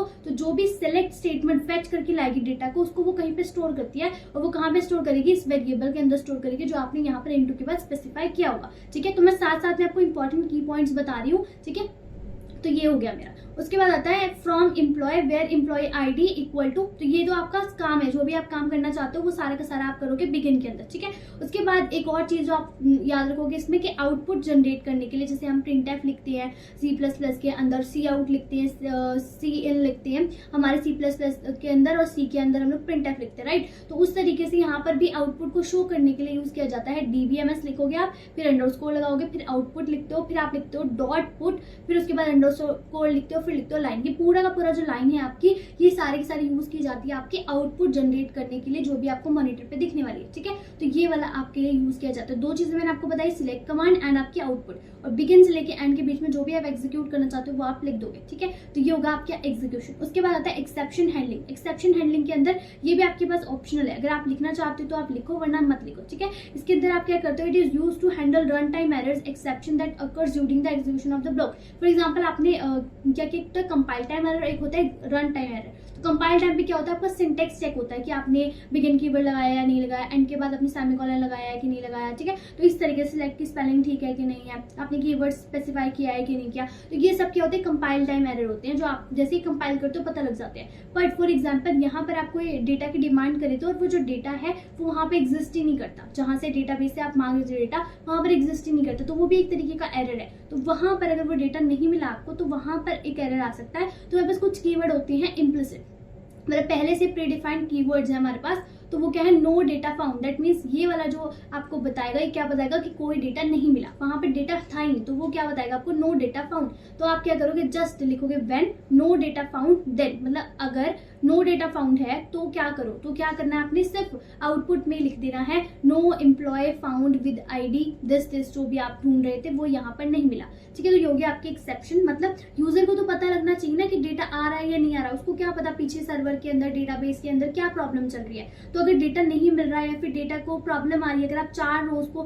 फेच करना चाह रहे हो और वहां पर जो है 4 रोज एग्जिस्ट ही नहीं करती, सिर्फ 1 ही रो एग्जिस्ट करती है, ठीक है। तो वहां पे आ सकता है मल्टीपल रोज नॉट एग्जिस्ट, तो वो वाला एरर आएगा। तो डिफरेंट हमारे पास एरर होते हैं, ठीक है। और एक और एरर होता है अदर नाम का, ठीक है। ये वाला मैं आपको एक्सेप्शन के अंदर अच्छे से समझाऊंगी, आपको समझ में आ गया। 3 तरीके के मेरे पास ब्लॉक्स होते हैं, वो कौन कौन से हैं, पहला है डिक्लेरेशन, फिर है एग्जीक्यूशन, फिर है हमारे पास एक्सेप्शन, ठीक है। और वो किस तरीके से बनते हैं, और ये वाला जो मेरा पूरा का पूरा काम था वो किसका था, अननेम प्रोसीजर का था। तो अननेम प्रोसीजर किसे बनते हैं, जिसका कोई नाम नहीं होता, ठीक है। इसके अंदर मैं आपको डिफरेंस अभी बताने वाली हूँ। पहले आप देखो, अननेम प्रोसीजर का काम हो गया ये वाला, ठीक है। इसको आप एक बार देख लो। हाँ जी, तो मैंने पीछे जो एक्सप्लेन किया वही सारा काम इसके अंदर कर रखा है। पहले डिक्लेयर सेक्शन है, बिगिन सेक्शन है, उसके बाद बिगिन के बाद जो है, बिगिन के अंदर बिगिन भी आ सकता है। मतलब जैसे आपने पढ़ा होगा कि एक ब्लॉक के अंदर दूसरा ब्लॉक जब हम बना देते हैं, नेस्टेड बोलते हैं ना उसको, तो नेस्टेड के अंदर नेस्ट कर रहे हैं, मतलब एक ब्लॉक है उसके अंदर नया ब्लॉक बनाया तो वो नेस्ट कर रहे हैं हम लोग, तो उस तरीके से भी हो सकता है। तो आप ये पीछे वाली सिंपल वाली एग्जांपल याद रखो, ठीक है। उसके बाद आता है नेम प्रोसीजर। नेम प्रोसीजर होते हैं, इनका हम लोग नाम भी देते हैं कि पहले वाला जो प्रोसीजर था वो क्या करेगा, एक ही बार एग्जीक्यूट कर सकते हो आप उसको, आपने उसको बनाया एंड रन किया, उसके बाद उसका कोई नाम ही नहीं है तो आप उसको दोबारा एग्जीक्यूट नहीं कर सकते। तो नेम जो प्रोसीजर, आपके जो अननेम प्रोसीजर है वो सिर्फ एक ही बार आपके कंपाइल होकर रन होते हैं, पर जो नेम्ड प्रोसीजर है वो आपके क्या करते हैं, उनका नाम होता है, तो आप उसकी कॉलिंग कर सकते हो एक प्रोग्राम में बार बार, ठीक है। अगर आप एक प्रोग्राम के अंदर अपने नेम प्रोसीजर को कॉल करना चाहते हो 2 बार 3 बार 4 बार, तो आप उसको बार बार कॉल कर सकते हो, ठीक है। तो इसके अंदर क्या होता है, इसको मल्टीपल टाइम्स एप्लीकेशंस के अंदर हम लोग यूज कर सकते हैं, एंड ये क्या है, हमारे मल्टीपल टाइम्स हो सकते हैं, इनका नाम होता है। और इसको हम कैसे लिखते हैं, इसका सिंटेक्स देखो, क्रिएट और रिप्लेस। ये लिखोगे, क्रिएट की वर्ड लिखोगे, और लिखोगे, रिप्लेस लिखोगे, उसके बाद लिखोगे आप प्रोसीजर, ठीक है। और उसके बाद अपने प्रोसीजर का नाम लिखोगे, ठीक है। प्रोसीजर का नाम लिखने के बाद आप क्या करोगे, इस तरीके से इन और आउट टाइप के आपके पास पैरामीटर्स होते हैं, ठीक है। तो आप वो लिखोगे, मतलब सिंपल यहाँ पर आपका डिक्लेयर सेक्शन स्टार्ट हो गया है तो आप अपना डिक्लेयर कर दोगे, ठीक है। अगर आपको पैरामीटर्स देने हैं तो पैरामीटर देने के लिए हम क्या करेंगे, नंबर टाइप का पैरामीटर आने वाला है इन, यानी कि आने वाला है, ठीक है। तो और वो किस में स्टोर होगा वो हमने यहाँ पर वेरिएबल बना दिया एक तरीके का। उसके बाद एक कैरेक्टर टाइप का जो हमने क्या करना है, रिटर्न करने वाले, जो प्रोसीजर्स हैं वो रिटर्न भी करते हैं, तो वो रिटर्न किस तरीके से करने वाले हैं, आउट की तरीके से। तो आपको इन और आउट जो है स्पेसिफाई करना पड़ता है। इन मतलब ये पैरामीटर लेने वाले हैं एंड आउट मतलब ये रिटर्न करने वाले हैं, ठीक है। तो उसको आपको एक वेरिएबल के अंदर स्टोर करना है, तो इस तरीके से आप मेंशन कर सकते हो स्टार्टिंग में। उसके बाद ये आपका खत्म हो जाएगा, उसके बाद एज लिखोगे, उसके बाद बिगिन वाला सेक्शन वही जो हमने पीछे पढ़ा सेम स्टार्ट हो जाएगा। बिगिन स्टार्ट करने के बाद अगर आप अंदर एक और नेस्टेड बनाना चाहते हो तो दोबारा से बिगिन लिखा है, ठीक है, वो स्टार्ट करोगे, लिखोगे बिगिन। उसके बाद select first name into employ name, वही सिलेक्ट वाला देखो इनटू आ गया फिर से, और ये दोबारा से यहाँ पे नेम क्यों आया, बिकॉज हमें एक वेरिएबल का यूज करना पड़ता है। एंड देन उसके बाद आपने पूरी की पूरी जो है क्वेरी लिखनी है। उसके बाद ये आपका ये वाला बिगिन वाला जो एग्जीक्यूशन वाला काम था वो तो हो गया यहाँ पे खत्म। उसके बाद नेक्स्ट जो काम है वो आता है एक्सेप्शन का काम। अगर आप लिखना चाहते हो ये ऑप्शनल है तो लिख दो, नहीं लिखना चाहते कोई बात नहीं। उसके बाद क्या करोगे, इस वाले जो बिगिन है, ये वाला जो बिगिन यहाँ पे स्टार्ट होता है, इसको आप क्या करोगे, पहले एंड करोगे। ध्यान रखना, अगर आपने 2 बार बिगिन लिखा है, मतलब नेस्टेड क्वेरी यूज कर रहे हो, तो फिर आपको क्या करना पड़ेगा, उसको एंड भी 2 बार ही करना पड़ेगा। यहाँ पे बिगिन स्टार्ट हुआ तो इसका एंड यहाँ पर हुआ, और ये वाला जो बिगिन स्टार्ट हुआ था इसका एंड यहाँ पर होगा, और यहाँ पर आप जो एंड करोगे इसका, तो आप ध्यान रखोगे कि जब आप नेम्ड प्रोसीजर को एंड करते हो तो उसका नाम लिखना पड़ता है आपको यहाँ पर। तो आप क्या करते हो, यहाँ पर अपने प्रोसीजर का नाम भी लिखते हो, ठीक है। तो ये हो गया मेरा नेम प्रोसीजर, ठीक है। और आप नेम प्रोसीजर बनाया है तो उसकी कैसे होगी, कॉलिंग होगी, ठीक है। आप उसको कॉलिंग करोगे, और कॉलिंग के अंदर भी आप क्या कैसे करते हो, बिगिन और एंड वाला सेक्शन बनाओगे। इसी के अंदर कॉलिंग नहीं करोगे, एक नया बिगिन और एंड बनाओगे जिसके अंदर आप कॉलिंग करोगे। और कॉलिंग कैसे करोगे, बाय इट्स नेम। आप इसका नाम क्या निकाला आपने, गेट एम्प्लॉय नेम, तो आप यहाँ लिखोगे गेट एम्प्लॉय नेम, और उसके अंदर जो जो आपने पैरामीटर्स देने थे, जैसे यहाँ पे इन लेना था, आउट लेना था, तो यहाँ पर आपने पैरामीटर्स पास करने हैं, और उन पैरामीटर्स में क्या क्या वैल्यू जाने वाली है वो आपने पहले यहाँ पे डिक्लेयर सेक्शन में डिक्लेयर कर दी है, ठीक है। उसके बाद जो भी आपके पास कॉल होने के बाद आउटपुट आएगी उसको आपने यहाँ पर क्या कर दिया है, डिस्प्ले कर दिया है। सेम जो प्रोसीजर का काम है आप इसको फंक्शंस के साथ रिलेट करो। अगर आपने C++ में फंक्शंस पढ़े हैं तो वहां पर क्या करते थे हम लोग, फंक्शंस बनाते हैं और उसकी कॉलिंग जो है वो अलग जगह पर होती थी। तो सेम चीज यहाँ पे आपने प्रोसीजर बना दिया, उसकी जो कॉलिंग है वो आप करोगे अलग जगह पर कॉलिंग भी कहाँ होगी, बिगिन और एंड वाले एक सेक्शन में ही होगी, एक ब्लॉक में ही होगी। तो ये हो गया आपका नेम्ड प्रोसीजर, ठीक है।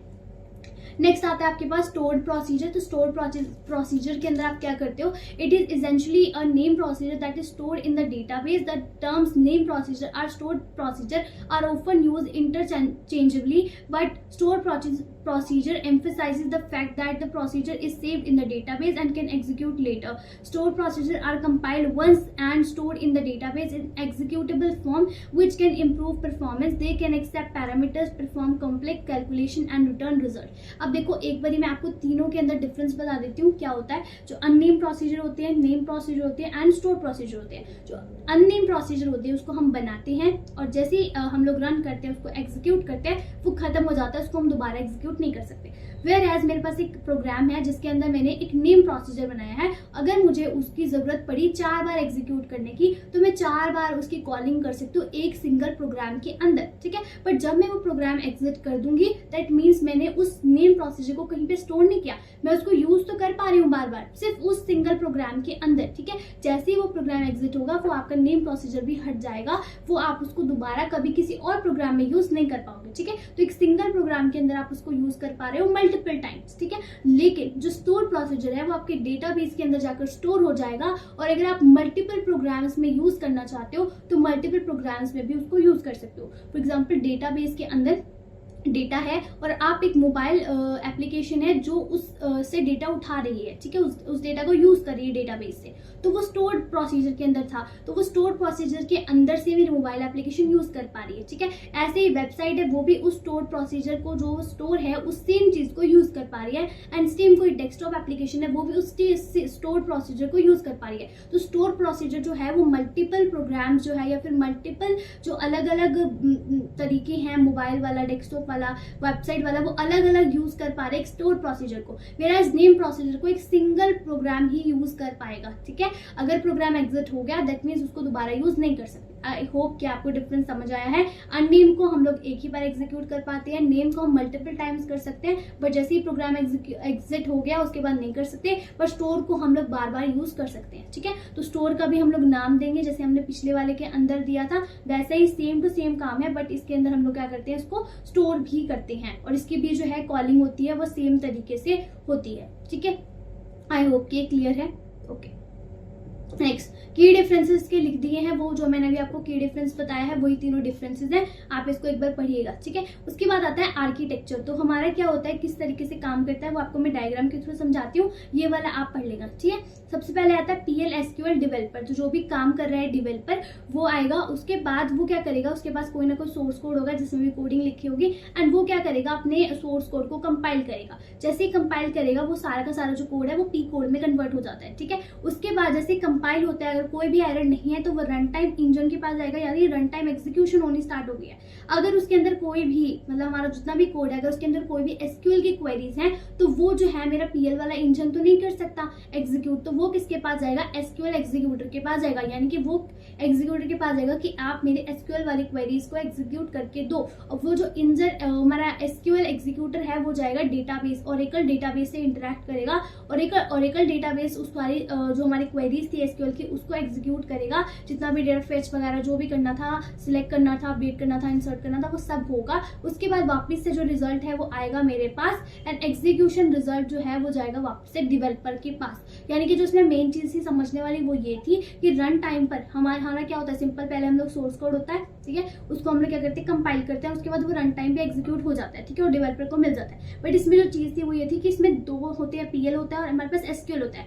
PL वाला जो है SQL को नहीं कर सकता एग्जीक्यूट, तो वो किसको देगा, SQL के एग्जीक्यूटर को देगा, और फिर वो जाकर डेटाबेस ओरेकल डेटाबेस से इंटरेक्ट करेगा, वहां पर सारा काम होगा, एंड देन वापस से वो एग्जीक्यूट वाले रन टाइम को मिलेगा, एंड देन फिर वो डेवलपर के पास आएगा, ठीक है। तो ये वाली जो आर्किटेक्चर है ये आपको पता होना चाहिए। आप इसको इस तरीके से लैंडस्केप या आप इसको पोर्ट्रेट दोनों में बना सकते हो, ठीक है। और यही चीज लिखी है डेवलपर और compilation execution interaction with database क्या होती है, जो मैंने आपको अभी समझाया सेम चीज वही है, ठीक है। नेक्स्ट चलते हैं हम लोग कंडीशन एंड आइटरेटिव कंट्रोल पर। इसके अंदर हम लोग क्या करते हैं, you can use condition iterative control structure to control the flow of your code. These structure allow you to make decision based on condition and repeat code blocks multiple times. अगर आपने C++, जावा में पढ़ा है condition statements क्या होती हैं और आपके आइटरेटिव कंट्रोल्स क्या होते हैं। कंडीशन स्टेटमेंट्स होती है जिसके अंदर आप कंडीशन लगा सकते हो, जैसे हम इफ एल्स और स्विचेस की बात करते हैं ज्यादातर, ठीक है। तो यहाँ पर भी हम इफ एल्स की बात करेंगे एंड केस की बात करेंगे। केस मतलब वही स्विच वाला काम है आपका, ठीक है।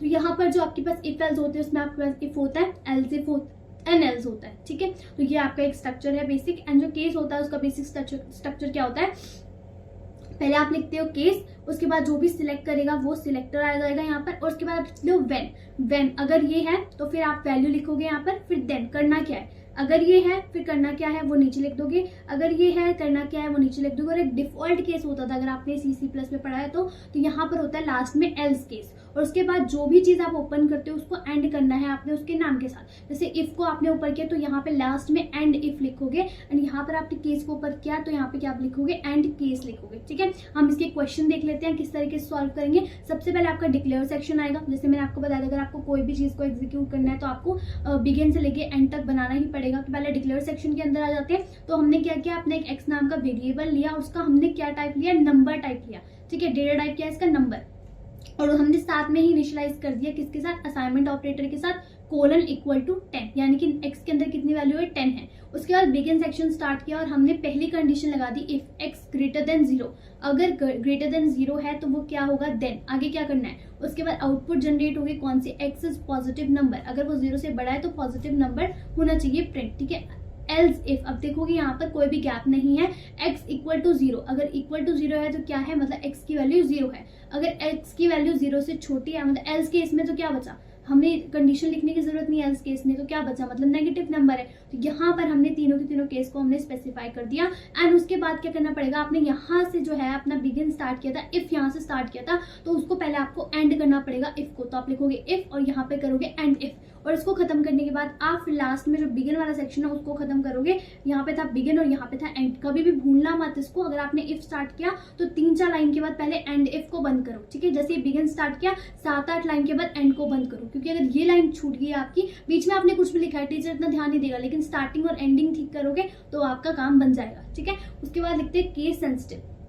जो भी आपकी केस स्टेटमेंट्स हैं उसको आप कैसे एग्जीक्यूट कर सकते हो। जैसे आपने स्विचेस पढ़ा होगा अगर C++ में, तो उसमें क्या होता है, मल्टीपल्स जो काम है वो हमारे हो सकते हैं। तो सेम यहाँ पर भी है। जैसे इन्होंने बोला डे नंबर, मतलब ये क्या है, मेरा वेरिएबल का नाम है और एक नंबर टाइप का होगा ये, जिसके अंदर हम 3 वैल्यू को हमने स्टोर किया हुआ है। अभी हमने इनिशियली असाइन कर दिया। तो 1 का मतलब क्या होता है मेरा मंडे, 2 का मतलब ट्यूसडे, 3 का मतलब वेंसडे। तो इस तरीके से इसने केस बना दिया, बिगिन करा, फिर केस और डे नंबर जो ऊपर था वो नंबर आएगा, चेक होगा। व्हेन अगर 1 है तो क्या करोगे, मंडे प्रिंट करोगे, 2 है तो क्या करोगे, ट्यूसडे प्रिंट करोगे। आपको सिंटेक्स देखना है इसका, ठीक है। और अगर 3 है तो वेंसडे प्रिंट करो। तो इस केस में मेरा क्या प्रिंट होगा, वेंसडे प्रिंट होगा, ठीक है।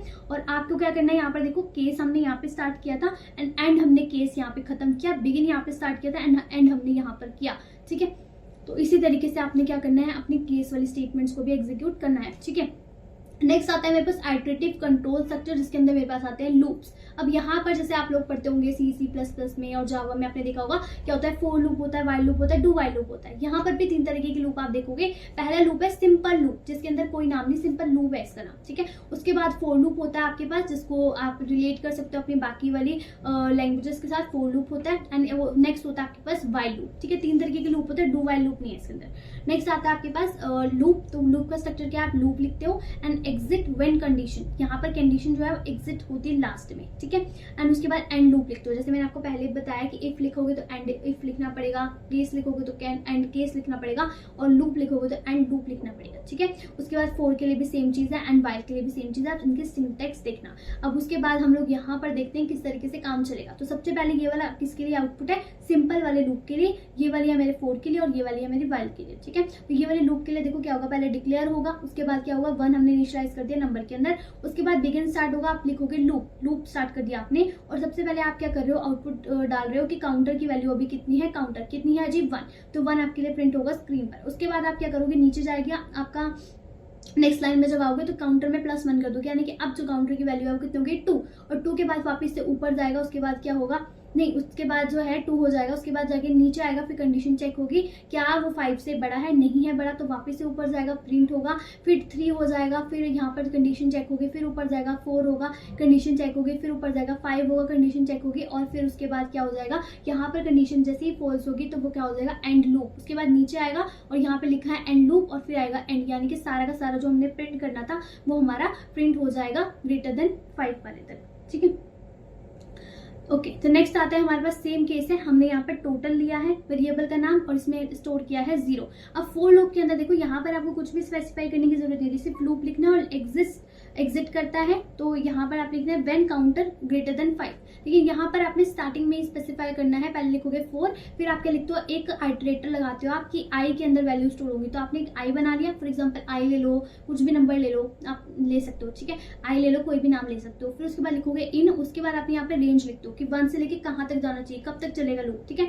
तो आप यहाँ पे लिखोगे 1 डॉट लगाओगे 2 बार और 5 लिख दोगे और फिर लिखोगे लूप, ठीक है। तो इसका जो सिंटेक्स है वो ऐसा है। उसके बाद नेक्स्ट लाइन में क्या होगा, आई को हम इंक्रीमेंट करें टोटल के अंदर, 0 के अंदर 1 प्लस 0 के अंदर।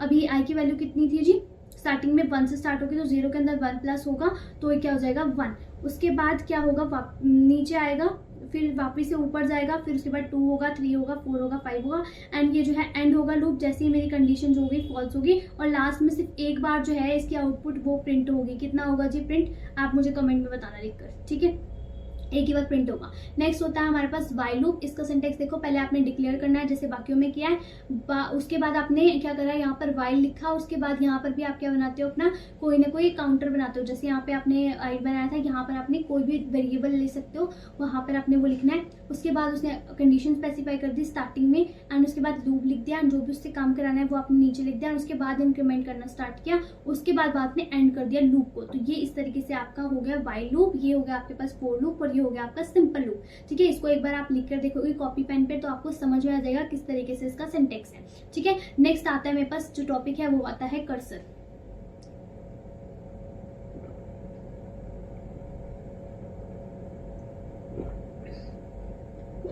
हाँ जी, तो cursor management refers to the process of using and controlling cursor in a database management system. A cursor is a database object used to retrieve data from result sets in row by row manner. तो जो cursor होता है वो मेरी memory location को point out कर रहा होता है, एक तरीके से पॉइंटर टाइप समझो इसको आप, कि मेरी किसी मेमोरी लोकेशन को पॉइंट आउट कर रहा होता है और ये वहां से डेटाबेस के अंदर से क्या है, डेटा को फेच करने के काम आता है। और जब ये फेच करता है तो उसको किस तरीके से फेच करता है, रो बाय रो मैनर में फेच करता है, कि सिंगल रो को ये फेच करता जाता है। ठीक है, it allow you to process individual row of a result set return by query. जो भी आपने क्वेरी लिखी है उसकी हेल्प से आपको रिटर्न करता है। ठीक है, जो कर्सर होता है वो दो तरीके के होते हैं, हमारे पास इम्प्लिसिट कर्सर होते हैं एंड हमारे पास एक एक्सप्लिसिट कर्सर होता है। जो इम्प्लिसिट कर्सर होता है वो ओरेकल, व्हेनेवर जो हमारा ओरेकल है और हमारा जो एसक्यूएल स्टेटमेंट है और जो हमारा पीएल एसक्यूएल है वो खुद ब खुद जो है इसको मैनेज करते हैं। पीएल एसक्यूएल का इंजन जो है वो खुद ब खुद मैनेज करता है। You do not need to explicitly declare और कंट्रोल देम। हमें खुद से इसको लिखने की जरूरत नहीं है कि हमें कर्सर को चलाने की जरूरत है। Implicit cursor are used for single row queries, मतलब अगर हमें सिर्फ एक रो चाहिए फेच करना है तो हम लोग इम्प्लिसिट कर्सर का यूज करेंगे। ठीक है, बट अगर हमें मल्टी रोज चाहिए, फॉर एग्जांपल मैं एक डेटा को फेच करना चाहती हूँ रोल नंबर 1, तो सिर्फ मुझे रोल नंबर 1 वाली ही रो चाहिए, तो इम्प्लिसिट कर्सर मेरा काम कर देगा। बट मुझे मेरा 1 से लेके 50 तक की सारी जो रोल नंबर्स हैं उन वो वाली रोज चाहिए, तो मुझे 1 बाय 1 क्या चाहिए, सारे रोज चाहिए। तो मैं क्या करूंगी, यहाँ पर एक्सप्लिसिट कर्सर का यूज करूंगी। वेयर एज अगर मुझे सिंगल रो चाहिए, एक ही रो फेच करनी है, तो मैं इम्प्लिसिट कर्सर का यूज कर सकती हूँ। ठीक है, queries and suitable when you need to fetch a single row from the table without need for explicit cursor management। जो मैंने आपको बात बोली सेम वही है। उसके बाद आप इसको करते कैसे हो, देखो सबसे पहले आप डिक्लेयर लिखते हो, यहाँ पर ये आपने वेरिएबल का नाम लिखा है। उसके बाद देखो ये जो चीज लिखी है पहले आप इसका मीनिंग समझो। ये क्या है, मेरा परसेंटेज टाइप। ये परसेंटेज टाइप क्या करता है, मुझे डेटा टाइप बताता है, किसी भी कॉलम की डेटा टाइप बताता है। फॉर एग्जांपल एक नेम कॉलम है, तो नेम कॉलम किस टाइप का हो सकता है, वैर कैरेक्टर, यानी कि कैरेक्टर टाइप का हो सकता है, राइट। तो स्ट्रिंग होगी उसके अंदर। तो यहाँ पर मुझे नहीं पता फर्स्ट नेम के अंदर क्या स्टोर है, ठीक है, तो यहाँ पर मुझे फर्स्ट नेम का क्या जानना है कि वो किस टाइप का डेटा स्टोर कर रहा है, तो मैं यहाँ पर परसेंटेज टाइप लगाऊंगी। दैट मीन्स परसेंटेज टाइप बताएगा मुझे एम्प्लॉय टेबल के अंदर फर्स्ट नेम का जो कॉलम है वो किस टाइप का डेटा स्टोर कर रहा है, और जिस टाइप का भी डेटा यहाँ पर स्टोर होगा इस फर्स्ट नेम के अंदर वही सेम डेटा टाइप मेरे एम्प्लॉय नेम को मिल जाएगा। ये जो कंसेप्ट है ये आपका अलग कंसेप्ट है, मैंने आपको अच्छे से इसी में बता दिया कि परसेंटेज टाइप का क्या काम होता है। ठीक है, तो यहाँ पर परसेंटेज टाइप का काम है कि फर्स्ट नेम का जो कॉलम है उसकी क्या डेटा टाइप है एम्प्लॉय टेबल के अंदर वो बताएगा, और वो ही सेम डेटा टाइप वो असाइन हो जाएगी मेरे इस वाले वेरिएबल को। तो यहाँ पे मैंने इनिशियली कुछ लिखा नहीं कौन सा डेटा टाइप चाहिए, बट मैंने जनरेट कर दिया किस तरीके से, परसेंटेज टाइप की हेल्प से। ठीक है, उसके बाद आप बिगिन वाले सेक्शन का यूज करोगे एंड इसके अंदर आप सिलेक्ट कमांड फायर कर रहे हो और आपने कंडीशन लगाई है जहां पर आईडी जो है 100 है, वो वाला जो डेटा है वो हमें चाहिए। ठीक है, फर्स्ट नेम के अंदर एंड देन उसके बाद जो भी आपका डेटा आएगा उसका जो नाम है वो आपको प्रिंट कराना है। तो आप क्या करो, एक डेटा को फेच कर रहे हो, ठीक है, और वो किस तरीके से कर रहे हो, इस तरीके से कर रहे हो। तो आपको सिर्फ सिंगल रो चाहिए तो वो आप सिंगल रो इस तरीके से इम्प्लिसिट कर्सर की हेल्प से यूज कर सकते हो, और ये वाला कंसेप्ट आपको समझ में आ गया है। हो नेक्स्ट आता है हमारे पास एक्सप्लिसिट कर्सर। तो एक्सप्लिसिट कर्सर है मतलब जब यूजर डिफाइन, मतलब खुद हम लोग कर्सर को बनाते हैं एक्सप्लिसिटली, तो उसको मैनेज करने के लिए हमें कोड लिखना पड़ता है। तो किस तरीके से हम लोग डिफरेंट तरीके से अपने कर्सर को क्या कर सकते हैं, मैनेज कर सकते हैं, और इसके पास डिफरेंट स्टेट्स होती हैं, और इसको हम यूज क्यों करते हैं कि ताकि हम मल्टीपल रोज को फेच कर पाए and navigate through them manually. हम खुद से चाहते हैं कि जिस तरीके से चाहते हैं उस तरीके से उसको मैनिपुलेट करके उतनी रोज को हम ले सके। Explicit cursors are used for complex queries और when you need to process multiple rows return by query. जो भी आपने क्वेरी लिखी है उसकी हेल्प से आपको जितनी रोज मिलने वाली है, जितनी भी मल्टीपल आपको रिजल्ट मिलने वाला है, उसकी हेल्प से हम लोग एक्सप्लिसिट कर्सर का यूज करते हैं। तो ये डिक्लेयर भी होता है, हमें कर्सर को ओपन करना पड़ता है, हमें कर्सर की हेल्प से फैच करना पड़ता है, एंड बाद में जो हमारा काम हो जाता है हमें कर्सर को क्लोज भी करना पड़ता है। ठीक है, तो अगर हम खुद से चाहते हैं ये काम तो ये सारे काम हमें करने पड़ते हैं। अगर हम खुद से नहीं चाहते इम्प्लिसिटली सारा काम हमारा पीएल एसक्यूएल का इंजन खुद कर देता है। ठीक है, तो हम किस तरीके से करेंगे काम, पहले आप डिक्लेयर सेक्शन में जाओगे, उसके बाद आप लिखोगे कर्सर, ये हमारा कीवर्ड है, और फिर एक कर्सर का नाम दोगे, फिर आप एक इस कीवर्ड लिखोगे। उसके बाद जो भी आप करना चाहते हो, सिलेक्ट करना चाहते हो, अपने एम्प्लॉय आईडी को सिलेक्ट करना चाहते हो, फर्स्ट नेम को सिलेक्ट करना चाहते हो, लास्ट नेम को सिलेक्ट करना चाहते हो, कहाँ से सिलेक्ट करना चाहते हो, एम्प्लॉय टेबल के अंदर से। तो ये आपने काम बता दिया कि हम ये करना चाहते हैं। ठीक है, उसके बाद आपने क्या किया, आप देखो काम तो हमारे 3 हैं, बट यहाँ पर 2 ही काम को इन्होंने मतलब क्या किया, एक्सप्लेन किया है।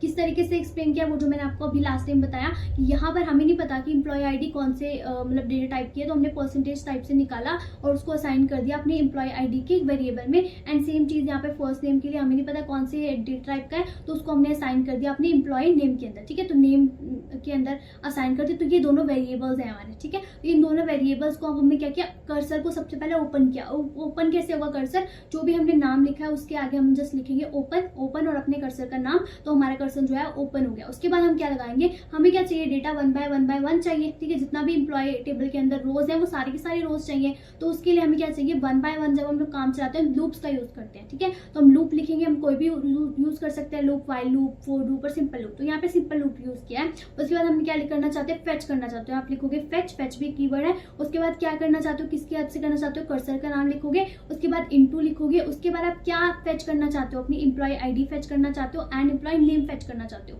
ठीक है। तो इन दोनों को लिखोगे, इन दोनों के अंदर जो है आपका डेटा आएगा, ठीक है। फिर एग्जिट व्हेन, अब ये कब, हमें ये भी तो बताना पड़ेगा ना कि कब रुकना है आपको, है ना। तो आपको सारी रो फेच करनी है। फॉर एग्जांपल 10 रोज है, आपको 10 रोज के बाद फेच करना है। तो क्या होता है, एंड में जैसे ही मेरे 10 रोज फेच हो जाएंगे, उसके बाद जब कर्सर को कुछ भी नहीं मिलेगा तो हम लिखते हैं परसेंटेज नॉट फाउंड। तो नॉट फाउंड आपका एक कीवर्ड है जो बताता है कि अब मुझे कुछ भी नहीं मिल रहा। तो जब मुझे ये वाला मिल जाएगा नॉट फाउंड, यानी कि जैसे ही मुझे कुछ भी ना मिले वैसे ही मैं एग्जिट कर जाऊँ, और जैसे ही एग्जिट कर जाऊँ तो जो भी मेरे यहाँ पर वेरिएबल्स के अंदर स्टोर होता रहेगा 1 बाय 1, वो मैं क्या करता हूँ, प्रिंट करता रहूँ। तो यहाँ पर बार बार मेरा नेम भी प्रिंट होता रहेगा और एम्प्लॉय जो आईडी थी वो भी प्रिंट होती रहेगी। तो दोनों चीज़ों को मैं 1 बाय 1 प्रिंट करती रहूंगी कर्सर की हेल्प से। और जैसे ही मेरा काम हो जाएगा, पहले मैं लूप को एंड करूंगी, उसके बाद मैं जो कर्सर था जिसको मैंने ओपन किया था उसको भी मैं क्लोज कर दूंगी, एंड उसके बाद जो बिगिन वाली स्टेटमेंट है उसको भी मैं एंड कर दूंगी। आई होप कि आपको कर्सर भी समझ आया कि किस तरीके से इम्प्लिसिट कर्सर और एक्सप्लिसिट कर्सर के साथ वर्क करते हैं, ठीक है।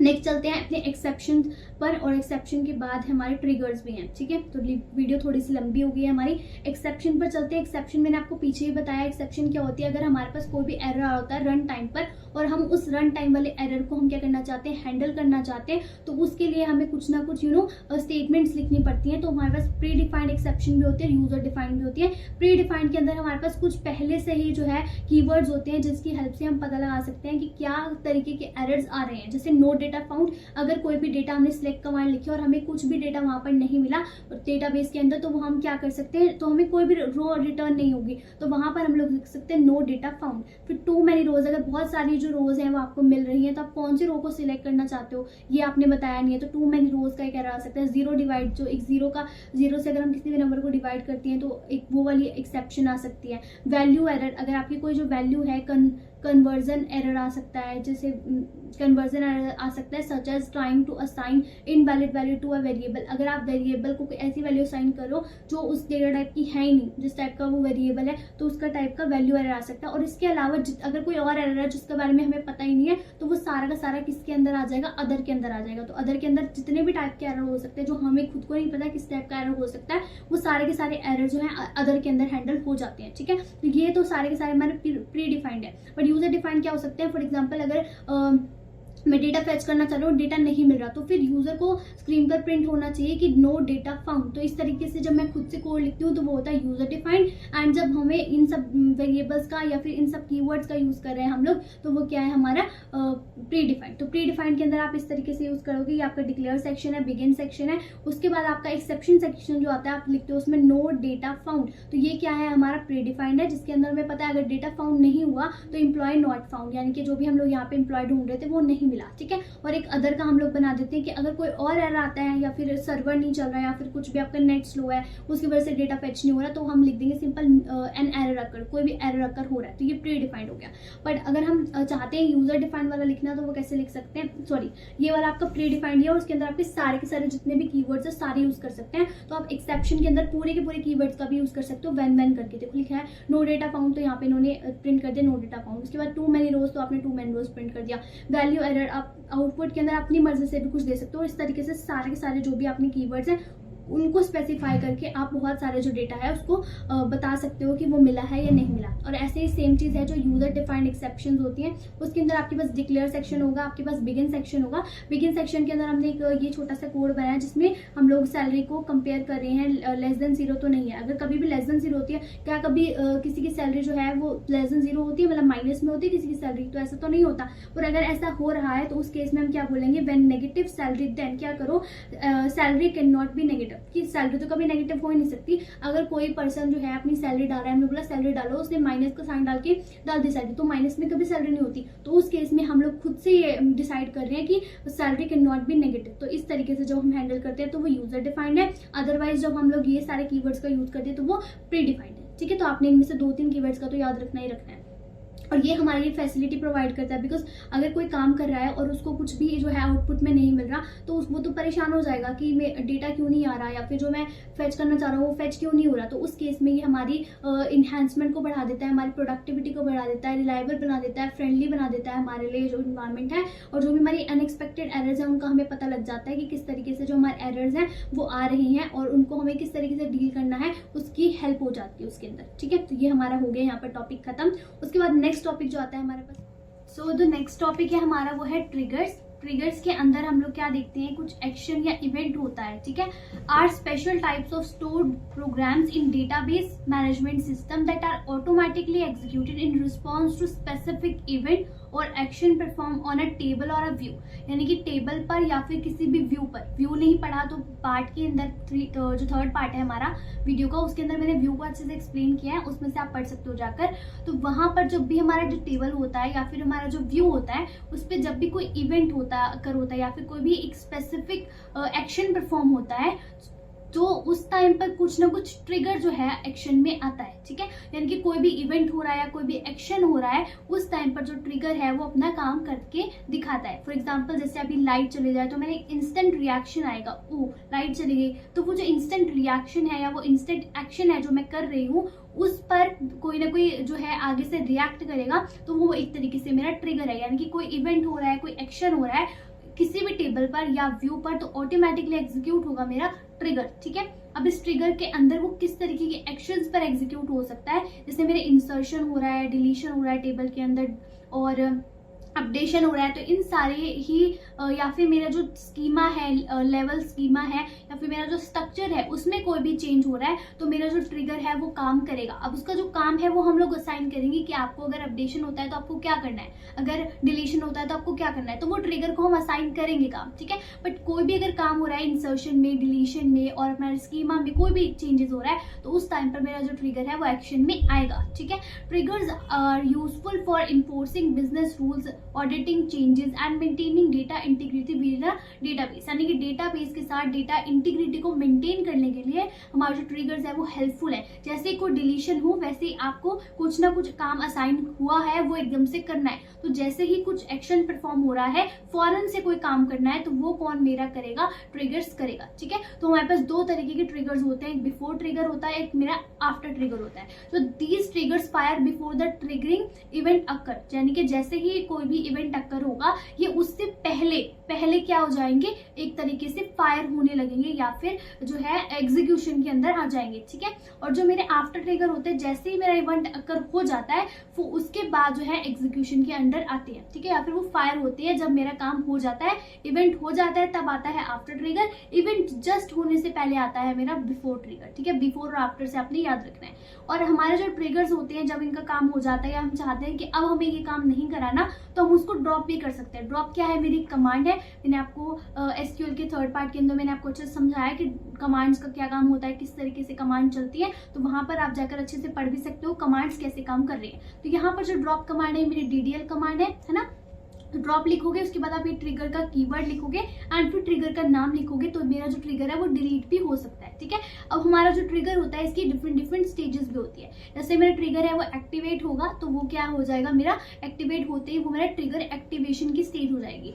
अब ट्रिगर जैसे ही एग्जीक्यूशन के अंदर आएगा, मतलब कुछ काम करना चाहता है वो ऑटोमेटिकली डेटाबेस के साथ, तो वो एग्जीक्यूशन के अंदर आएगा। ठीक है, एंड जब हम उसको एक प्रॉपर जो काम है कंटेन PL SQL का कोड असाइन कर देते हैं तो वो बॉडी ऑफ एग्जीक्यूशन हो जाती है, मेरी ट्रिगर की, कि हम लिखते हैं PL SQL के ब्लॉक के अंदर कि आपको ये काम करना है, ट्रिगर मेरा ये काम करेगा, ट्रिगर मेरा ये काम करेगा, तो वो क्या होगा, मेरा बॉडी एग्जीक्यूशन हो गई ट्रिगर की। और उसके बाद जो हमारी एक स्टेट से दूसरी स्टेट के अंदर मूव करता है उसको हम बोलते हैं ट्रिगर ट्रांजिशन। ठीक है, नेक्स्ट आता है हमारे पास इसका किस तरीके से सिंटैक्स रहता है, क्या क्या इसका काम रहता है। इससे पहले हम लोग एक चीज समझते हैं कि क्या है, कोलन ओल्ड है एंड कोलन न्यू है। अब कोलन ओल्ड और कोलन न्यू क्या है, मेरे एक तरीके से पॉइंटर है जो किसी मेमोरी लोकेशन पे पॉइंट कर रहे हैं। ठीक है, अब फॉर एग्जांपल मैं किस तरीके के चेंजेस कर सकती हूँ, मैं चेंजेस कर सकती हूँ इंसर्शन में, डिलीशन में एंड अपडेशन में। अभी फॉर एग्जाम्पल मेरा टेबल खाली है और मैं अब तक कुछ भी इंसर्ट नहीं किया, तो मैं उसमें इंसर्ट करना चाहती हूँ, तो जो ओल्ड वाला है वो मेरी कोई भी वैल्यू को नहीं स्टोर करेगा। क्यों? बिकॉज टेबल के अंदर तो पहले कुछ था ही नहीं, तो ओल्ड के अंदर कुछ स्टोर होगा भी नहीं। ठीक है,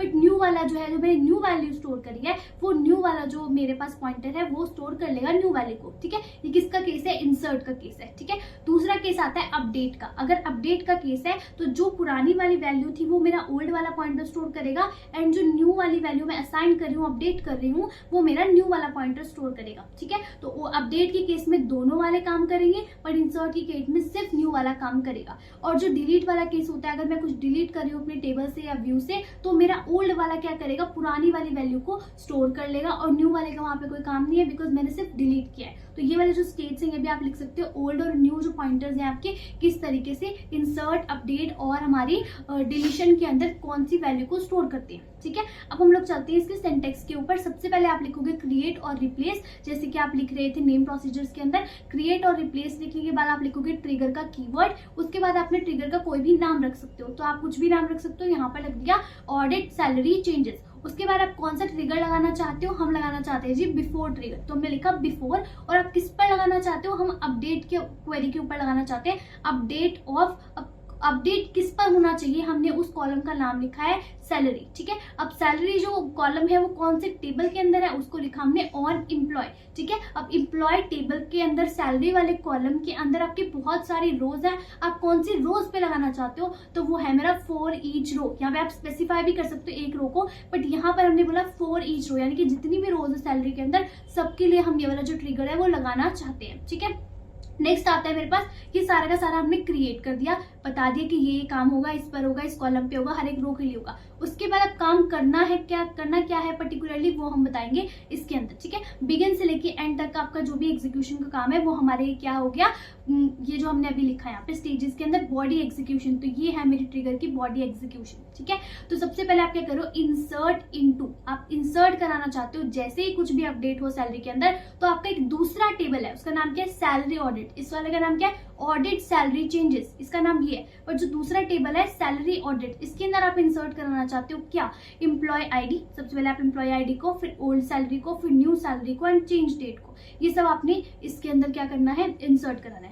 और उसकी वैल्यूज क्या होंगी, ठीक है, ये सब आप इंसर्ट करना चाहते हो, बट उसकी वैल्यूज क्या होंगी, उसकी वैल्यूज होंगी कोलन ओल्ड, ये इसका सिंटेक्स है, ओल्ड वाली जो वैल्यू स्टोर करता है, कोलन ओल्ड एम्प्लॉय आईडी, यानी कि एम्प्लॉय आईडी जो ऊपर वाली थी उसकी जो पुरानी वाली ओल्ड वाली एम्प्लॉय आईडी थी उसको स्टोर करेगा कोलन ओल्ड। ठीक है, उसके बाद जो हमारी पुरानी सैलरी थी उसको मेरा स्टोर करेगा colon old old salary, and जो न्यू वाली सैलरी हुई है इस वाले कॉलम के अंदर जो न्यू वाला पॉइंटर है वो उसको स्टोर करेगा। एंड सिस डेट जो होता है मेरे पास एक बिल्ट इन फंक्शन होता है जो मेरी करंट सिस्टम की जो डेट है उसको क्या करता है, स्टोर करता है या फिर उसको शो करता है। ठीक है, तो यहाँ पर ये सारा का सारा जो काम हुआ है हमने चेंज तो दूसरे टेबल में किया, बट वो जो इन्फॉर्मेशन है उसे दूसरे टेबल के अंदर किसी और टेबल के अंदर सेव करना चाहते हैं कि पहले पुरानी जो एम्प्लॉय आईडी थी पर्सन की वो ये थी, पुराने वाली सैलरी ये थी, फिर न्यू वाली सैलरी ये हुई और कितने टाइम पर हुई, क्या डेट पर हुई, वो हम लोग क्या करेंगे इस डेट के साथ मेंशन कर देंगे। तो ये सारा का सारा जो काम है हमारा हो जाएगा इस तरीके से।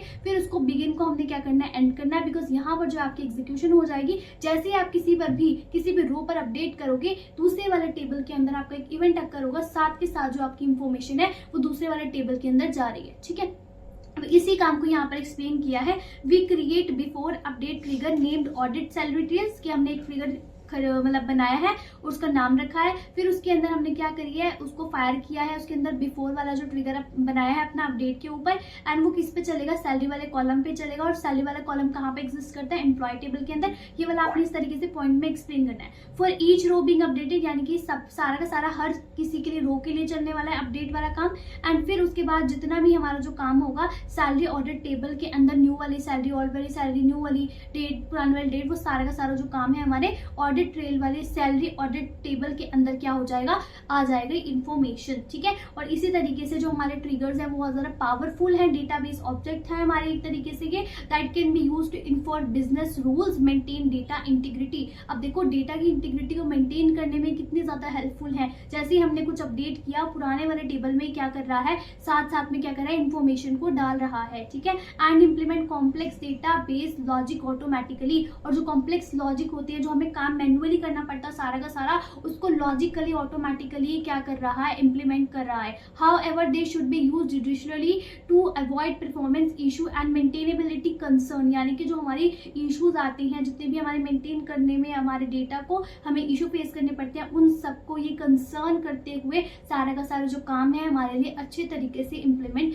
कर देता है। तो यहाँ पर आपका जो ट्रिगर्स वाला टॉपिक है ये भी कंप्लीट हो गया है। आई होप कि आपको समझ में आया है, एंड अगर आपको समझ आया है तो प्लीज लाइक एंड सब्सक्राइब, और अगर आपने पिछले वाले पार्ट्स नहीं देखे हैं तो प्लीज गाइज देखिएगा जरूर। Okay, bye bye guys, Tata.